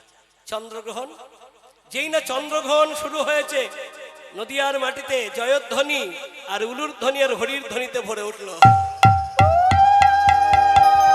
এই জয়ধ্বনি হরির ধ্বনি আর নামের ধ্বনিতে আমার গৌর হরির আবির্ভাব ঘটল। তাহলে একটি হলো চন্দ্রগ্রহণ, জীবের নাম গ্রহণ, আর আমার গৌর হরির জন্মগ্রহণ। আমার গৌর এলো রে সোনার নদিয়া, হরির ধ্বনি শঙ্কর ধ্বনি শব্দ শোনা যায়। আমার গৌর এলো রে। আমার গৌরে নদী সোনার নদিয়া, হলুদ শঙ্খ ধ্বনি শব্দ শোনা যায়। আমাদের গৌরে নদী, আমার গৌর এলো রে সোনার নদিয়া, হরির ধ্বনি শঙ্কর ধ্বনি শব্দ শোনা যায়। আমার গৌর এলো রে। আমার গৌরে নদী সোনার নদিয়া, হলুদ শঙ্খ ধ্বনি শব্দ শোনা যায়। আমাদের গৌরে নদী। কুল ভাঙিয়ে ঢেউ আসিয়া লাগলো ঘোড়ার গায়, কোল ভাঙিয়া ঢেউ আসিয়া লাগলো ঘোড়ার গায়। কুল ভাঙিয়ে ঢেউ আসিয়া লাগলো ঘোড়ার গায়। কোল ভাঙিয়া ঢেউ আসিয়া লাগলো ঘোড়ার গায়। শান্তিপুর ডুবু ডুবু নদে ভেসে যায়, শান্তিপুর ডুবু ডুবু নদে ভেসে যায়। শান্তিপুরে ডুবু ডুবু নদে ভেসে যায়। শান্তিপুর ডুবু ডুবু নদে ভেসে যায়। আমার গৌর এলো রে সোনার নদিয়া, হরির ধ্বনি শঙ্কর ধ্বনি শব্দ শোনা যায়। আমার গৌর এলো রে। জয় ধ্বনি মায়েরা। এলো রে সোনার নদিয়া, হলুদ শঙ্খ ধ্বনি শব্দ শোনা যায়। আমাদের গৌরে নদী, গৌর এলো রে, গৌরে নদী, আমার গৌর এলো রে, আমার গৌরে নদী, আমার গৌর এলো রে, আমার গৌরে নদী। আমার গৌর এলো রে সেই গৌর হরি প্রেমের ঠাকুর, পতিতের ঠাকুর, কাঙালের ঠাকুর, সর্বজীবের কর্ণে নাম দেবার তরে শ্রীবাস অঙ্গনে সারা রাত্রি ধরে হরিবাসর নিচে গিয়ে কৃষ্ণ নামামৃত মুদ্রা সাধন করে তিনি সুখ নিদ্রায় শান্তিতে আজকে ঘুমিয়ে আছে ভক্ত মন্দিরে বিষ্ণু ভট্টাঙ্গের উপরে। মাথায় রাখবেন, সুখ সবার জীবনে ঘটতে পারে, কিন্তু সুখ আর শান্তি কিন্তু এক নয়। বিষয়, অর্থ, টাকা, বাড়ি গাড়ি অনেক থাকতে পারে, কিন্তু শান্তি অর্থের দ্বারা বাড়ি বানানো যায়, কিন্তু শান্তি কিনতে পাওয়া যায় না। অর্থের দ্বারা খাট বিছানা কিনতে পাওয়া যায়, কিন্তু ঘুম কিনতে পাওয়া যায় না। অর্থের দ্বারা সুন্দর মন্দির বানানো যায়, কিন্তু অর্থের দ্বারা ভগবানকে পাওয়া যায় না। মাথায় রাখবেন, অর্থ জীবনে বড় নয়, পরমার্থ হলো জীবনে বড়। তাহলে গৌর সুন্দর আজকে ভক্ত মন্দিরে সুখ নিদ্রায় শান্তিতে ঘুমোচ্ছে, আর সেই শ্রীবাস মন্দিরে দ্বারে ভক্তগণ বসে করো জোরে, সবাই বলছে প্রভু গো আর নয়। পূর্বাকাশে চেয়ে দেখো, অরুণের কিরণ দেখা যাচ্ছে। অরুণ মানে সূর্য, কিরণ মানে জ্যোতি। প্রভাতকালে দেখবেন সূর্য উদয় হবার আগে ওই পূর্ব দিকটা লাল হয়ে ওঠে, ওঠে না? তার মানে আমরা সবাই জানতে পারি আর রজনী বা নিশি নেই, প্রভাত হতে চলেছে, আমাদের জাগতে হবে। তাই ভক্তগণ করজোরে বলছেন, হে গৌর তুমি আর ঘুমিয়ে থেকো না। হে গৌর হরি তুমি একবারে জাগো জাগো হে, জাগো জাগো হে, তুমি জাগো জাগো হে, তুমি জাগো জাগো হে, ওই হে বাঙালের ঠাকুর জাগো জাগো হে, ও হে কাঙালির ঠাকুর জাগো জাগো হে। ভগবানকে জাগানো সবাই জানে না, শিখতে হবে গুরু ধরে। হরে কৃষ্ণ। ভগবানকে জাগাতে গেলে হৃদয়ে চাই ভক্তি। বারবার একই কথা বলছি, অহংকার জাগলে হারাতে হয়, আর ভক্তি জাগলে তার লাভ হয়। অহংকারে কি হারাতে হয় ছোট্ট করে একটু জেনে নেই, খুব নিগুড় তত্ত্ব। কার্তিকের নাম শুনেছেন? কার্তিক, কার্তিককে দেখেছেন? আপনাদের বাড়ির পাশে যদি কোনো কার্তিক থাকে সে কার্তিক নয়। দুর্গা উৎসবে যে দুর্গা মণ্ডপে কার্তিক থাকে দেখবেন, কার্তিক লক্ষ্মী সরস্বতী গণেশ থাকে না? তো কার্তিককে দেখেছেন নিশ্চয়। তো কার্তিকের কয়টা মাথা দেখেছেন? একটা। কার্তিকের মাথা ছিল কয়টা? যার জন্য তার নাম হয়েছিল সরানন। কার্তিকের মাথা ছিল, বদন ছিল 6টা। 6টা বদন থেকে 6টা মাথা থেকে একটা হলো কেন? এই নিগুড় তত্ত্ব আমরা জানবো। দুর্গা মণ্ডপে গিয়ে দেখি কার্তিকের একটা মাথা দাঁড়িয়ে আছে, রূপবান খুব সুন্দর পুরুষ, যিনি ছিল দেব সেনাপতি। তো এই কার্তিক একটা অপরাধ করলেন। আমি আগেই বলেছি অপরাধটা হয় অহংকার থেকে, আর অহংকারটা জাগে কারো রূপের, অর্থের, শিক্ষা, শক্তি, প্রাচুর্য এ থেকে। তো এই কার্তিক অপরাধটা কি করেছিল জানেন? দেবরাজ ইন্দ্রের যজ্ঞে গিয়ে 60,000 বাল্যখিল্য মুনিকে দেখে কার্তিকের 5টা বদনে, মানে 5টা মাথা 5টা মুখ, এই 5টা বদনে বিদ্রুপ করে ব্যঙ্গ করে অট্টহাসি এসেছিলেন। কেন? 60,000 বাল্যখিল্য মুনি উচ্চতা কত? 1 আঙুল। 60,000 বাল্যখিল্য মুনি উচ্চতা হলো 1 আঙুল। এখনো দেখবেন বেটে বেটে মানুষ আমরা দেখতে পাই না, রাস্তাতে হেঁটে গেলে বিদ্রুপ করে হাসাহাসি করি, করবেন না, এটা অপরাধ।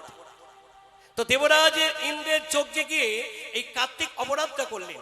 এই 60,000 বাল্যখিল্য মুনিকে দেখে তার 5টা বদনে বিদ্রুপ করে অট্টহাসি হাসলেন। তা 60,000 বাল্যখিল্য মুনি অভিশাপ দিল, কার্তিক তুমি দেব সেনাপতি বলে, রূপবান পুরুষ বলে তুমি আমাদের থেকে ব্যঙ্গ করে তোমার 5টা বদনে বিদ্রুপ করে অট্টহাসি আসলো, আমরা অভিশাপ দিলাম তোমার ওই 5টা মাথা এখনই পৃথিবীতে খসে পড়বে। সেই মতো কার্তিকের 5টা মাথা পৃথিবীতে খসে পড়লো।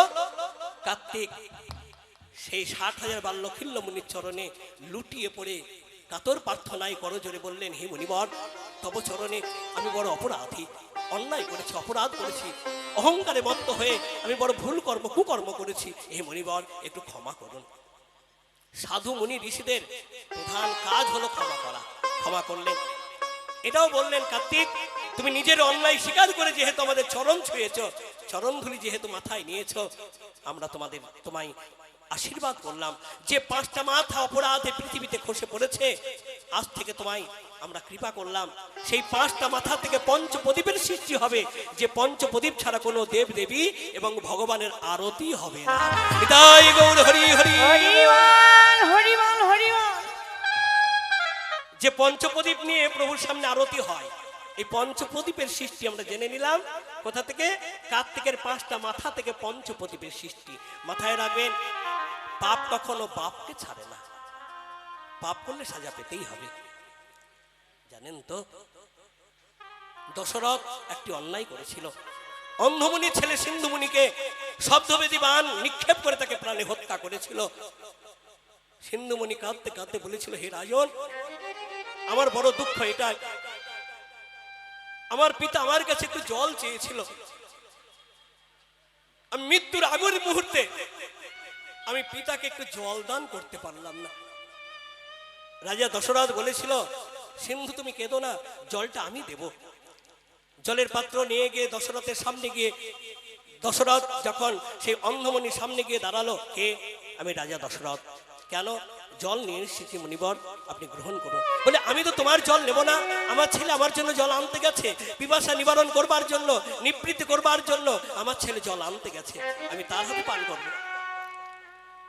সেদিন রাজা দশরথ বলেছিল, হে মুনিবর, আপনার ছেলে আপনার সামনে এসে আর কোনোদিন দাঁড়াবে না, কোনোদিন বলবে না পিতা জল না, আমি তোমার জন্য জল এনেছি। বলে, কেন? আমি তাকে নিজে হাতে শব্দবেদী বাণ নিক্ষেপ করে প্রাণে হত্যা করেছি।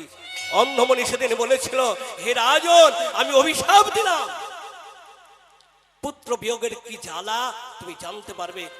আজ যেমন তুমি আমার বুক থেকে আমার সন্তানকে কেড়ে নিলে, তুমিও তোমার নিজ সন্তানকে হারিয়ে পুত্র শোকে তুমি প্রাণ হারাবে। হরি হরি বল। হরিবল হরিবল। অন্যায় কখনো কাউকে ছাড়ে না, সে দেব হোক, দেবী হোক, নর হোক, কিন্নর হোক, ঋষি হোক, গন্ধর্ব হোক, এমন পর্যন্ত ভগবান কেউ পাপ করলে তার সাজা পেতেই হবে। তা এইবার একটাই মুক্তির পথ, কেউ যদি শতঅপরাধ করে একবার বৈষ্ণবকে জড়িয়ে ধরতে পারে, বৈষ্ণবের পদধূলি নিতে পারে, বৈষ্ণবের কৃপায় তিনি মুক্তি পান। কারণ জানেন, পতিত পাবনী গঙ্গে, সেই গঙ্গার বক্ষে আমরা ঝাঁপ দিই নিজেকে পবিত্র হবার জন্য। সেই পতিত পাবনী গঙ্গাও আশা করে বসে আছে, কেন?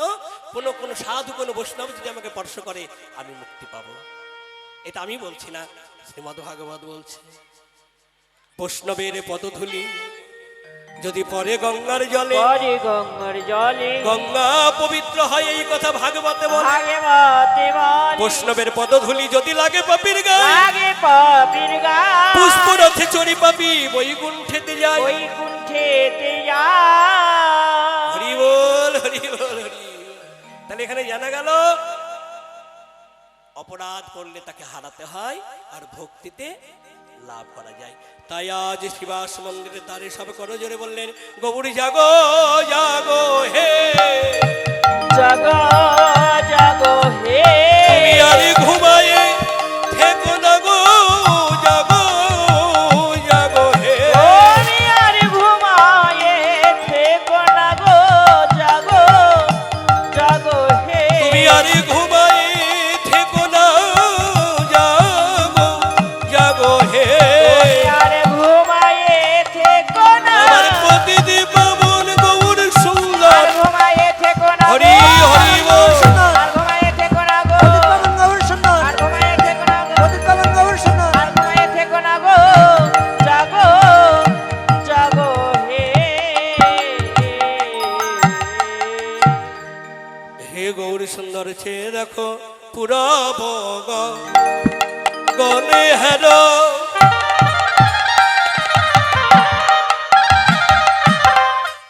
অরুণ প্রকাশ গৌর আমারে পুরব। গনে হারা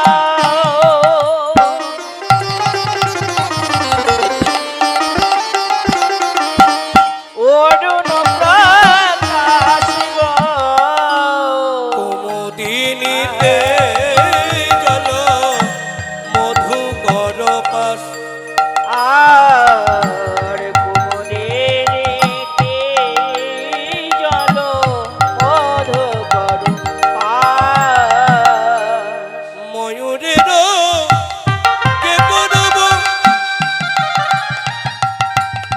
কোকিলের ধ্বনি, আর ময়ূরের কে কানাব,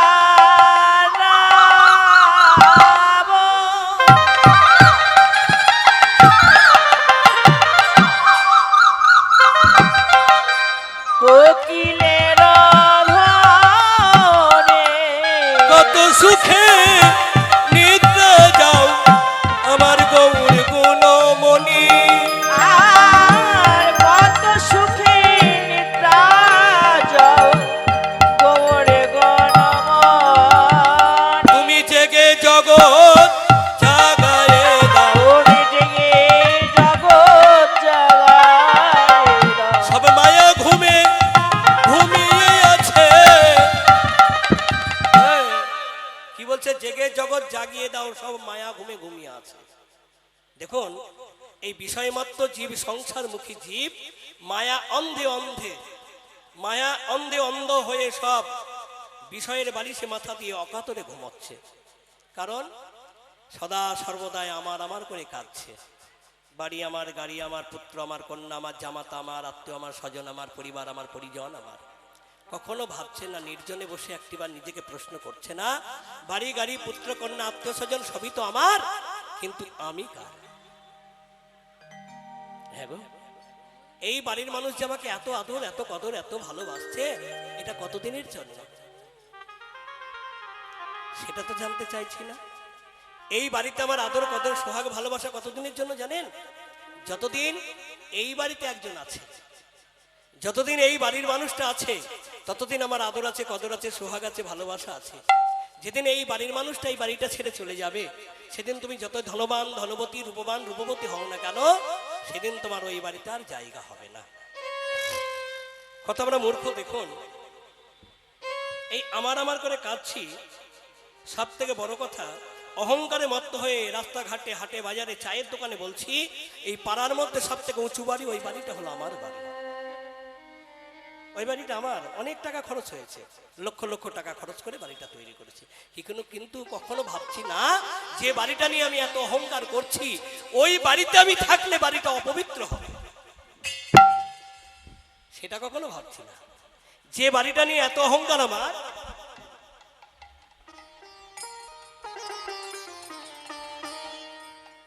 যে বাড়িটা নিয়ে এত অহংকার, সেই বাড়িতে আমি থাকলে নাকি বাড়িটা অপবিত্র হবে।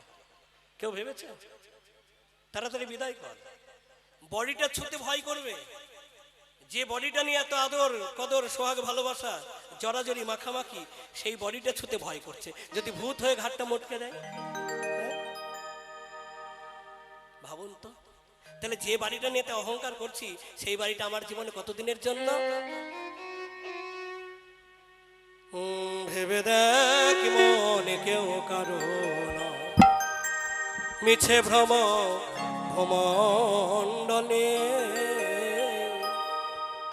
ভেবে দেখ মন কেউ কারো নয়, মিছে ভ্রম ভ্রমণ্ডলে।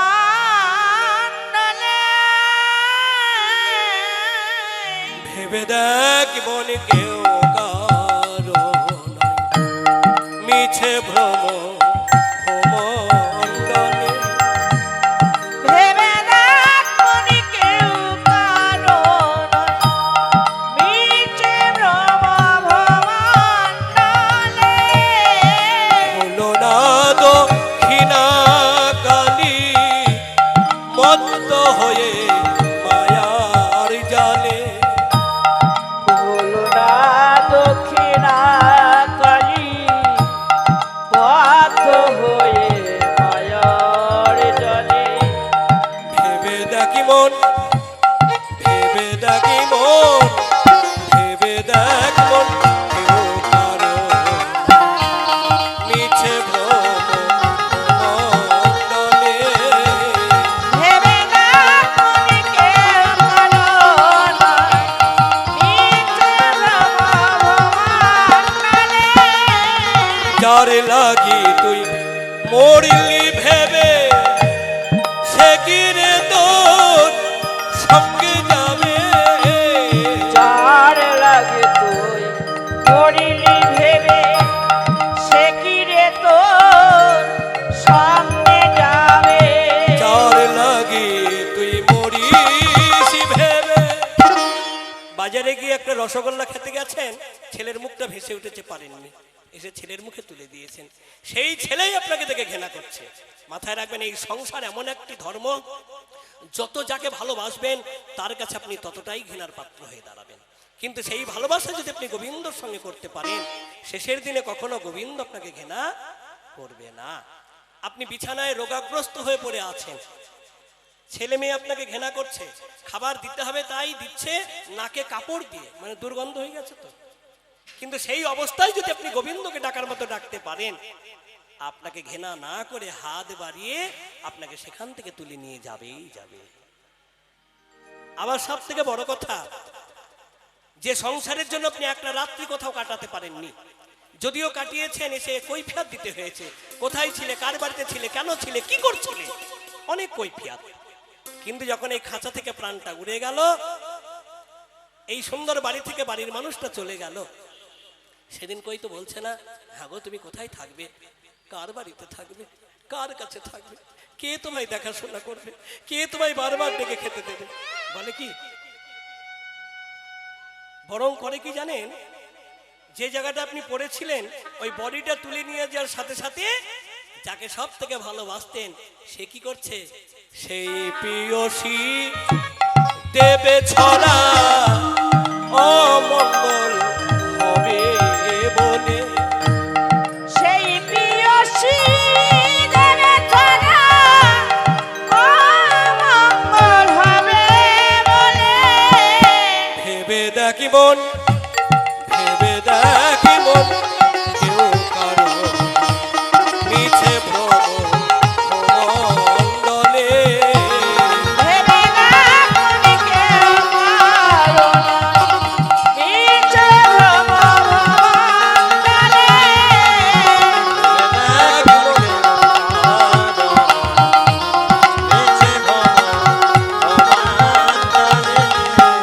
দিন দুয়ের পৃথিবীতে কর্তা বলে সবাই মানে। পৃথিবীতে কর্তা বলে সবাই মানে। আমরা কত বড় মূর্খ জানেন, আমি বলি এই বাড়ির কর্তা আমি, আমি করছি তাই সংসারটা চলছে, আমি দিচ্ছি তাই তারা পাচ্ছে। কখনো ভাবছি না যে আমি যে করছি আমাকে করাচ্ছে এটাকে।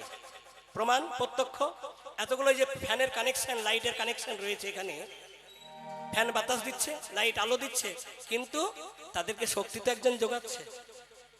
এতগুলো যে কানেকশন রয়েছে, সুইচটা যদি অফ হয়ে যায়, সুইচটা যদি অফ করে দেওয়া যায়, কানেকশন থাকবে, লাইট থাকবে, ফ্যান থাকবে, কিন্তু বাতাস থাকবে না, আলো থাকবে না। তো তোমার হাত পা চোখ মুখ কান সবই থাকবে, কিন্তু মেন সুইচ যদি অফ হয়ে যায়, তোমার আর হাতে কথা শুনবে না, পায়েও কথা শুনবে না। দিন দুয়েকের পৃথিবীতে কর্তা বলে সবাই মানে। পৃথিবীতে কর্তা বলে সবাই মানে। সেই কর্তারে দেবে ফেলে কালাকালে কর্তা এলে।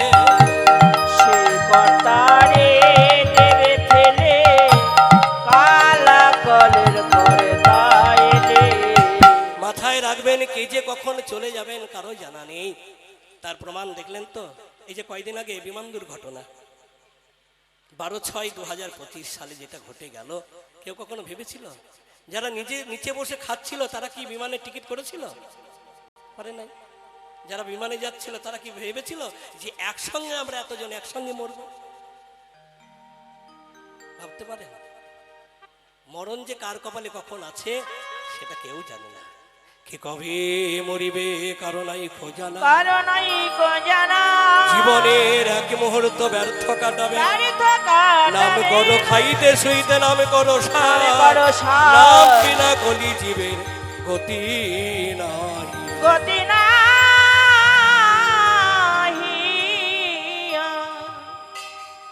আমরা সবাই আশায় বসে থাকি, সময় হলে করব, সময় হলে করব, কিন্তু সময়টা আমাদের জীবনে আসবে কখন সেটা আমরা জানি না। হরিবাসর আজকে শুভ সমাপ্তি, আবার সামনে বছর হবে, হয়তো এর থেকে বড় করে হবে, কিন্তু আমার আপনার ভাগ্যে যে হবে এমন কোনো গ্যারেন্টি নাই। অতএব যতটুকু সময় রয়েছে সেই সময়ের মধ্য থেকে আমাদেরকে আস্বাদন করে নিতে হবে। রামকৃষ্ণ স্বামী বিবেকানন্দ পদ পেয়ে চলেছেন, ঠাকুর আমার জল পিপাসা পেতে, যাও যে পুকুর আছে যা জল খা। তো পুকুরে কচুরি পানাতে ভর্তি, জল পাচ্ছি না তো বলে কচুরি পানিগুলো সরিয়ে দিয়ে, সরাতে গেছে আবার মিশে যাচ্ছে, বলছে ঠাকুর আবার মিশে যাচ্ছে যে, বলে সরিয়ে দিয়ে যতটুকু ফাঁক পাবি তার মধ্যে একটু সেবা করে নে। তাই সংসার হলো পুকুর আর কচুরি পানা হলো নাতি নাতনি ছেলে মেয়ে, এদের জন্য হরিভজন হয় না, বলে তাদেরকে সরিয়ে দিয়ে যতটুকু ফাঁক পাবে তার মধ্যে কৃষ্ণ নাম অমৃত মধুর একটু আস্বাদন করে নাও। হরি হরি বল। হরি বল, হরি বল, হরি বল। জমিদার জোরদার হোক না কেন, রাজা ধীরাজ হোক না কেন, জনমিলেই মরিতে হয়, এ কথাটা মিথ্যা নয়। যে ডাক্তার বাবুর কাছে আমরা লক্ষ লক্ষ টাকা ঢেলে দিই নিজে বাঁচবার জন্য, সেই ডাক্তার বাবুও নিজেকে বাঁচিয়ে রাখতে পারে না, তাকেও মরতে হয়। মরতে হয় না? কেউ ব্যস্ত এসেছে? এসেছি কেন আমরা? এসেছি আমরা মরতে। এসেছি কোথায়? এসেছি আমরা মরতে। মরতে এসেছি, মরতে। জনমিলেই মরিতে হয়, এই কথাটা মিথ্যা নয়। কেউ বাঁচতে আসি না, মরতে আমাদের হবেই, কিন্তু কখন, কোন ভাবে, কিভাবে মরতে হবে সেটা আমাদের জানা নাই। জানলে কেউ বিমানে চড়তো না।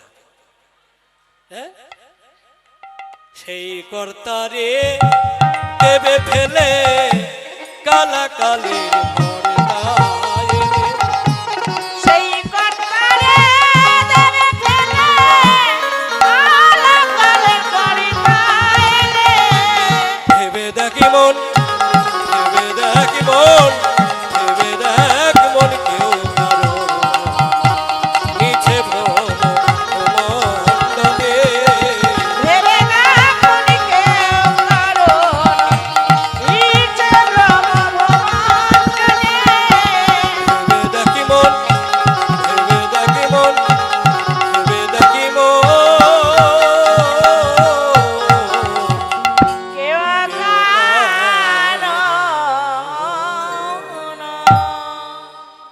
নিতাই গৌর প্রেমানন্দে হরি হরি হরি বল, হরি বল, হরি হরি হরি হরি হরি। হরি বল। এই যে জয়ধ্বনি হরিধ্বনি তিনবার করা হয় কেন? শত রজতম, এই তিন গুণের অধিকারী। তিনটে গুণ যেন আমরা প্রভুর চরণে নিবেদন করে আমরা প্রভুর হতে পারি। হ্যাঁ, এবার হাত তুলে হরি বলার কারণটা কি? হাত তুলে হরি বলা মানে আত্মসমর্পণ, সম্পূর্ণভাবে যেন আমরা প্রভুকে নিবেদন করতে পারি। তাছাড়া একটা কথাই আছে, এই ভারতীয় আইন সংবিধানে কেউ যদি একবার আইনের কাছে অপরাধী হন, আইন ঘোষণা করেছে দেখা মাত্র গুলি করো। ছুটতে ছুটতে ক্লান্ত হয়ে যদি তিনি একবার আইনের সামনে গিয়ে হাত তুলে দাঁড়িয়ে যায়, তাকে আর যেমন গুলি করা হয় না, ঠিক সংসার জীবনে আমরা বড় অপরাধ করে ফেলেছি। এই অপরাধের মধ্য দিয়ে যদি কেউ যদি একবার আত্মসমর্পণ করতে পারি প্রভুর চরণে, প্রভু আমাদেরকে তার চরণে জায়গা দেবেই দেবে। হরি হরি বল। হরি বল, হরি বল, হরি বল। তাই প্রভু তুমি আর ঘুমিয়ে থেকো না। ওই দেখো ময়ূরেরও কে করাবো,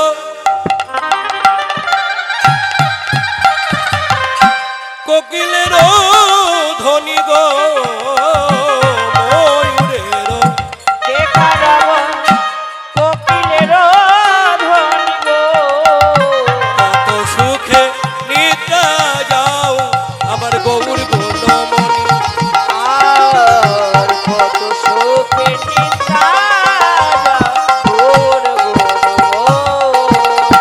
তুমি জেগে জগৎ জাগাইলা, তোরে জেগে জগৎ জাগাইলা। তুমি অমল ভাবে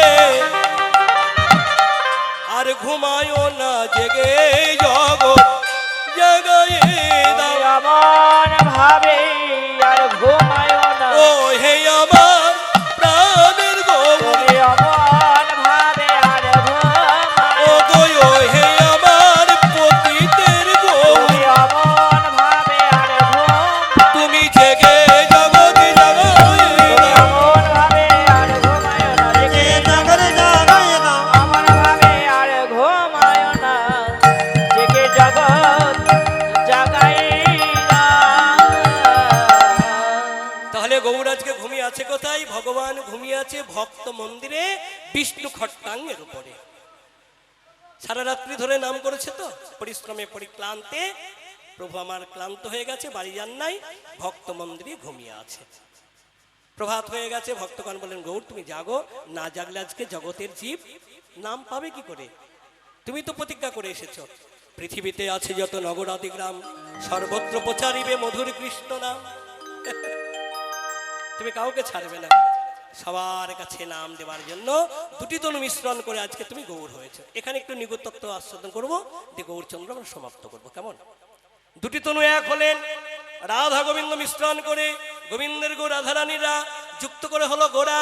দুটি তনু এক হবার কারণ এই কলিযুগে কাউকে আলাদা রাখবে না, কাউকে ভিন্ন রাখবে না, কাউকে পৃথক রাখবে না, সবাইকে এক করে কৃষ্ণ মন্ত্রে দীক্ষিত করে সবাইকে কৃষ্ণ বলে কাঁদানোর জন্যই আমার গৌর। জানবো কেমন করে? ওই যে একটা প্রত্যক্ষ একটা পরোক্ষ। প্রত্যক্ষ। যেমন আম, জাম, তেঁতুল, বেল, নারকেল, কাঁঠাল, চন্দন সমস্ত কাঠকে এক করুন করে তাতে আগুন লাগিয়ে দেন, পুড়তে থাকবে, পুড়তে পুড়তে কি হবে? পরিচয় ছাই। আর যখন ছাই হয়ে যাবে তখন বলতে পারবেন কোনটা আম, কোনটা জাম, কোনটা তেঁতুল, কোনটা নারকেল, কোনটা বেল, কোনটা চন্দন? আর বলা যাবে না। ঠিক তদ্রূপ এই যে সংসার জীবনে আমাদের পরিচয়, বাসুদেব মণ্ডল, বিপ্লব চক্রবর্তী, চন্দন ঘোষ, জগন্নাথ সাহা, এই যে নানান ধরনের পরিচয়। বলি যেখানে প্রেমের ঠাকুর, পতিতের ঠাকুর গৌড় এসেছে সেখানে এত পরিচয় হবে কেন? কর্মকার, স্বর্ণকার, ঘোষ, মণ্ডল, বিশ্বাস, চক্রবর্তী, চ্যাটার্জি আর নয়, সবার পরিচয় হবে জীব নিত্য কৃষ্ণ দাস। এটা জানবে কখন?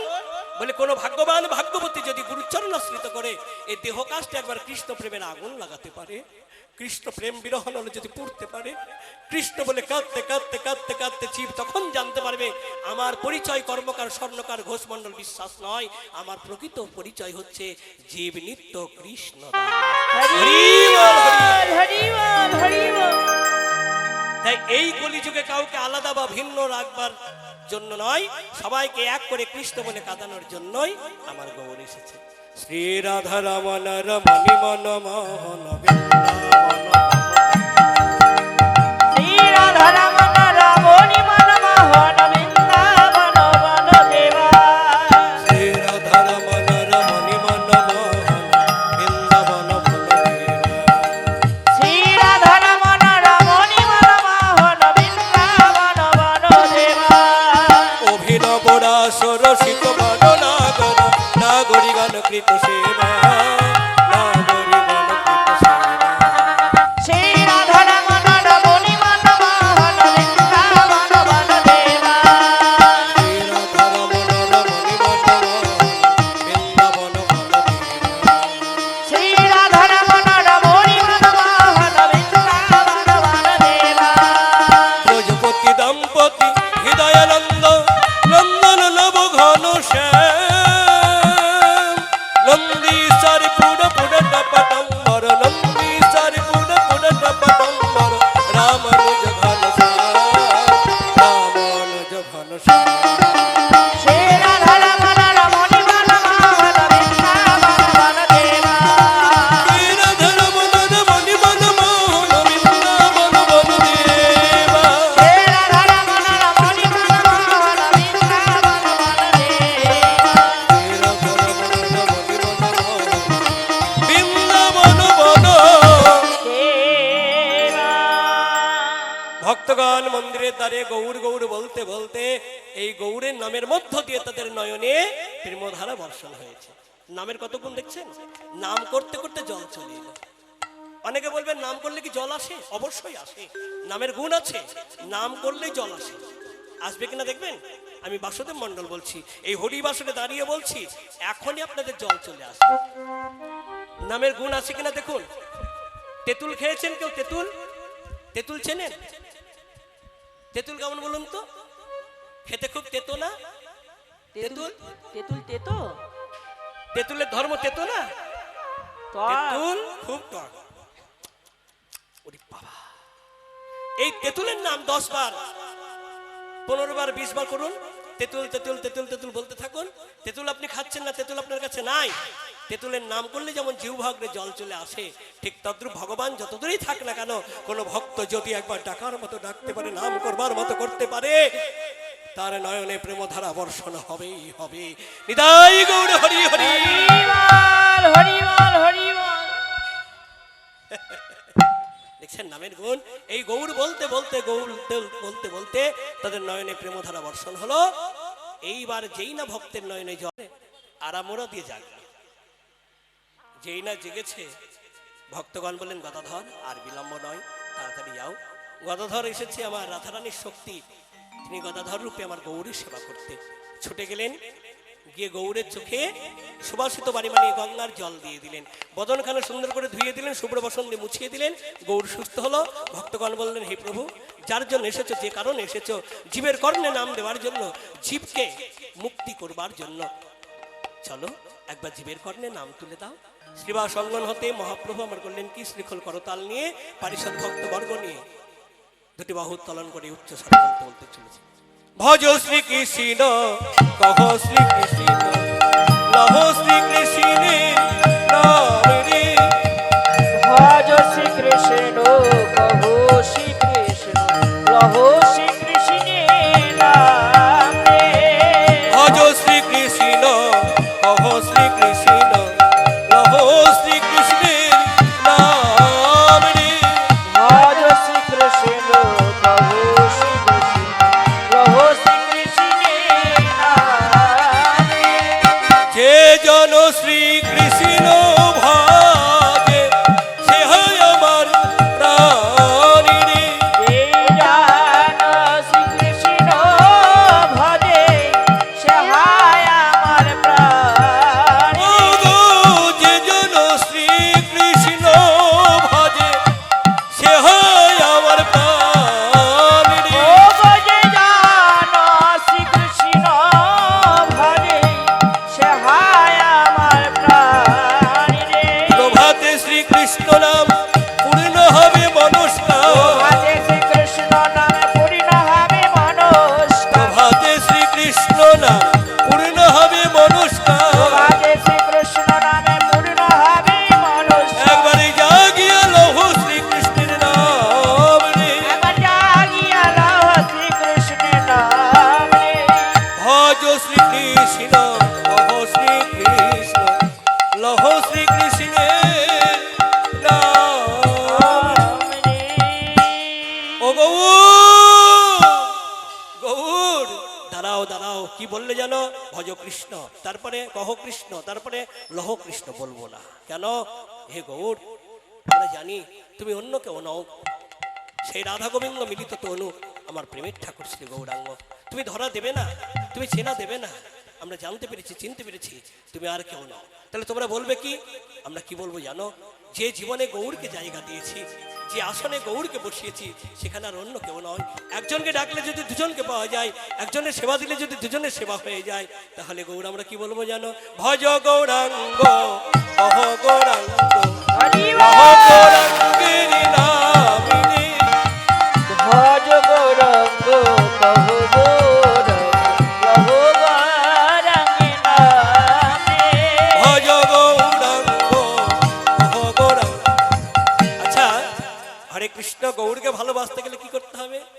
সেবা শিখতে হবে। সেবা শিখতে গেলে কি করতে হবে? প্রধান ব্রত ধরতে হবে। প্রধান ব্রত কি? আমাদের সনাতন ধর্মে প্রধান ব্রত কি? প্রধান ব্রতটা কি বলুন তো? আমরা তো অনেকবার ব্রত করি। প্রধান ব্রত হলো মহা একাদশী। এই একাদশী ব্রত আমাদের ধরতে হবে। এখানে আমরা একটু নিগুড় তত্ত্ব জানবো, একাদশীটা করব কেন, একাদশী করার কারণটা কি। আচ্ছা বলুন তো, 365 দিনে 365 দিনে এক বছর, কি তাই তো নাকি? 364 দিন আপনি জামাইকে বাড়িতে ডাকুন, আদর করে খাওয়ান, ধোয়ান, ভালোবাসুন, কিন্তু একটা দিন যদি না ডাকেন তাহলে জামাই কিন্তু আপনার নিন্দা করবে। সেই দিনটা কোন দিন বলুন তো? জামাই ষষ্ঠী যে চলে গেল। তাহলে 364 দিন আপনি জামাইকে খাওয়ালেন, ধোয়ালেন, ভালোবাসলেন, দিলেন, তুলেন, কিন্তু ওই একটা দিন যদি না ডাকেন, জামাই আপনার বদনাম করবে, ঘরে ঘরে নিন্দা করে বেড়াবে। আর 364 দিন যদি না ডেকে ওই একটা দিন ডেকে জামাইকে খাওয়ান, ধোয়ান, ভালোবাসুন, দেখবেন জামাই আপনার নাম গুণগান পঞ্চমুখে গাইবে। তো সনাতন ধর্মে অনেকবার ব্রত তিথি আছে, এগুলো না করে যদি একাদশী করে যান, আপনি ভগবানের কাছে প্রিয় পাত্র হয়ে বেঁচে থাকবেন। এটাই গৌর হরি হরি। হরি বল, হরি বল, হরি বল। ভজ গৌরাঙ্গ কহ গৌরাঙ্গ কহ গৌরাঙ্গের নাম রে। ভজ গৌরঙ্গ কহো গৌরঙ্গ কহো গৌরাঙ্গে নামে। যে জন গৌরাঙ্গ ভজে সে হয় আমার প্রাণ রে। এই জান গৌরাঙ্গ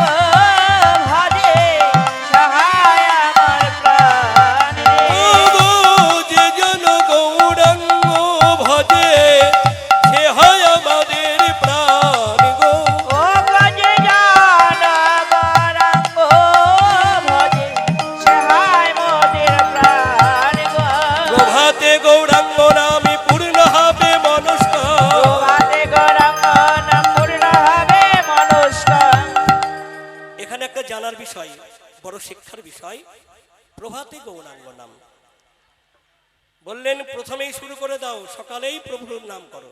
সকাল কোন সময়কে বলা হয়, এগুলো আমাদের জানার বিষয়। সকাল অনেকে বলি যে 6টা কিংবা 7টা 8টা, সেটাকে সকাল বলা হয়। বললেন না, 6টা হোক 7টা হোক 8টা হোক 9টা হোক 12টা হোক, সকাল তখনই জীব যদি চেতন হয় তবেই সকাল, আর চেতন না হলেই তার কপালে পরকাল। সে আপনি 3টের সময় চেতন হতে পারেন, সেটাই আপনার জীবনে সকাল। আর সেই সকালেই আপনি বিছানায় বসে বলুন, হে গৌর, হে গোবিন্দ, তুমি জাগালে তাই আমার কপালে সকাল ঘটলো, তুমি না জাগালে পরকাল ঘটতো। তাহলে তোমার কৃপায় জেগেছি, আলো বাতাস পেয়েছি, সারাদিনটা আমার কপালে যেন তোমার চরণ স্মরণ করে তোমার নাম গুণগান অর্চন বন্দন সেবা করে যেন আমি সাধু সঙ্গ বৈষ্ণব সঙ্গ করে চলে যেতে পারি। নিতাই গৌর হরি হরি বল। হরি বল, হরি বল, হরি বল। প্রভাতে গৌরাঙ্গ নামে পূর্ণ হবে মনস্কার, প্রভাতে গৌরাঙ্গ নাম পূর্ণ হবে মনস্কার। এবার প্রাণ ভরে গাও গৌরাঙ্গের নামে রে, আমার প্রাণে ভরে গাও গৌরাঙ্গের নাম রে। এবার প্রাণ ভরে গাও গৌরাঙ্গের নামে রে, আমার প্রাণে ভরে গাও গৌরাঙ্গের নাম রে। ভজ গৌরাঙ্গ অহ গৌরাঙ্গ লহ গৌরাঙ্গের নাম রে। তাহলে গৌরকে ভালোবাসবেন তো? কে কে ভালোবাসবেন এবার হাত তুলুন তো। নিতাই গৌর হরি বল, সবাই ভালোবাসবেন। হরি বল, তাহলে হরি গৌরকে বল। ভালোবাসতে গেলে গৌরের ইনফ্রাম লাগবে তো। সবার এক একটা ডিপার্টমেন্টে ইনফ্রাম আছে না, ওই প্রশাসন বিভাগে। তারা যদি ধুতি পাঞ্জাবে এসে বসে থাকতো পরে, কেউ তাকে মানতো?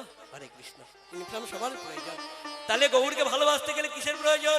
প্রথমেতে কণ্ঠে তুলসীর মালা। অনেকে বলবেন কীর্তনীয়, এটা হবে না। বলে কেন হবে না? আমি এখনো মাছ খাই, মাংস খাই, ওটা নিতে পারবো নি। আমি বাসুদেব বলছি, কীর্তনীয় আপনাদের ঘরের ছেলে, আপনার মাছ খান, মাংস খান, মুখে মিথ্যা কথা বলুন, তথাপি কণ্ঠে তুলসীর মালাটা নেন। কেন? আরে মাছ মাংস খাওয়া এটা ব্যাধি। মাছ ছাড়া ভাত খেতে পারি না, মাংস ছাড়া ভাত ঢোকে না, এটা হলো একটা ব্যাধি। এই ব্যাধি যাদের হয়েছে তারা কি করে? ব্যাধি হলে ডাক্তারখানায় যায়, ডাক্তারবাবু ওষুধ দেন, 3 দিনের কিংবা 5 দিনের কিংবা 7 দিনের একটা কোর্স দেন, সকাল দুপুর রাত্রি খাবে, কোর্স পূর্ণ হবে, ব্যাধি তোমার দেহ থেকে পালিয়ে যাবে। ঠিক তদ্রূপ এই মাছ ছাড়া ভাত ঢোকে না, মাংস ছাড়া ভাত গিলতে পারি না, এই ব্যাধি যাদের হয়েছে, ডাক্তার রূপী গুরু ধরুন, গুরু বক্ষ মাঝে জড়িয়ে ধরে কর্ণে নাম দেবে। এই নামের গুণে আর মালার গুণে এমন একদিন আসবে যে মাছ মাংস আপনাদের ছাড়তে হবে না, মাছ মাংস আপনা হতে আপনাদের কাছ থেকে পালিয়ে যাবে। নিতাই গৌর হরি হরি। হরি বল, হরি বল, হরি বল। আগে লাইনে দাঁড়ান তো, লাইনে দাঁড়ালে তো ডাক পাবেন, লাইনে না দাঁড়ালে ডাক পাবেন? লক্ষ্মীর ভান্ডার পান না? পান তো। লক্ষ্মীর ভান্ডার পেতে গিয়ে লাইন দিতে হয়েছে না, ফর্ম ফিল আপ করতে হয়েছে, জমা দিতে হয়েছে, তবেই তো ঢোকে অ্যাকাউন্টে, তাছাড়া তো নয়। তো লাইনে না দাঁড়ালে পাবেন কেমন করে? তাই বলছি, গৌরকে ভালোবাসতে গেলে আপনারা কণ্ঠে তুলসীর মালা নেন, তিলক সেবা করুন, বদনে হরি বলুন, কৃষ্ণ বলুন, মানব জীবন ধন্য হবেই হবে। তাই গৌর সুন্দর আজকে সর্বজীবের কর্ণে নাম তুলে দিয়ে প্রভাতে সুরধ্বনি গঙ্গার বক্ষে ঝাঁপ দিল, ঝাঁপ দিয়ে স্নান করে ঘরে এলো। প্রভাতকালে সতী ঠাকুরানী নিমাইকে পেয়ে মনে আনন্দিত হলো। নিমাই ঘরে গিয়ে ভিজা বসন পরিত্যাগ করে শুষ্ক বসন পরিধান করলো, সুন্দর করে সুস্থ হয়ে দাঁড়ালো, মায়ের কোলে বসে ক্ষীর স্বর্ণবনী সেবা করলো। ভক্তগণ প্রসাদ পেল, প্রসাদ পেয়ে নিজ নিজ ঘরে ফিরে গেল। বাসুদেব ঘোষে কহে মনের হরিষে উঠিল না গৌর বড় নিদের নিরে না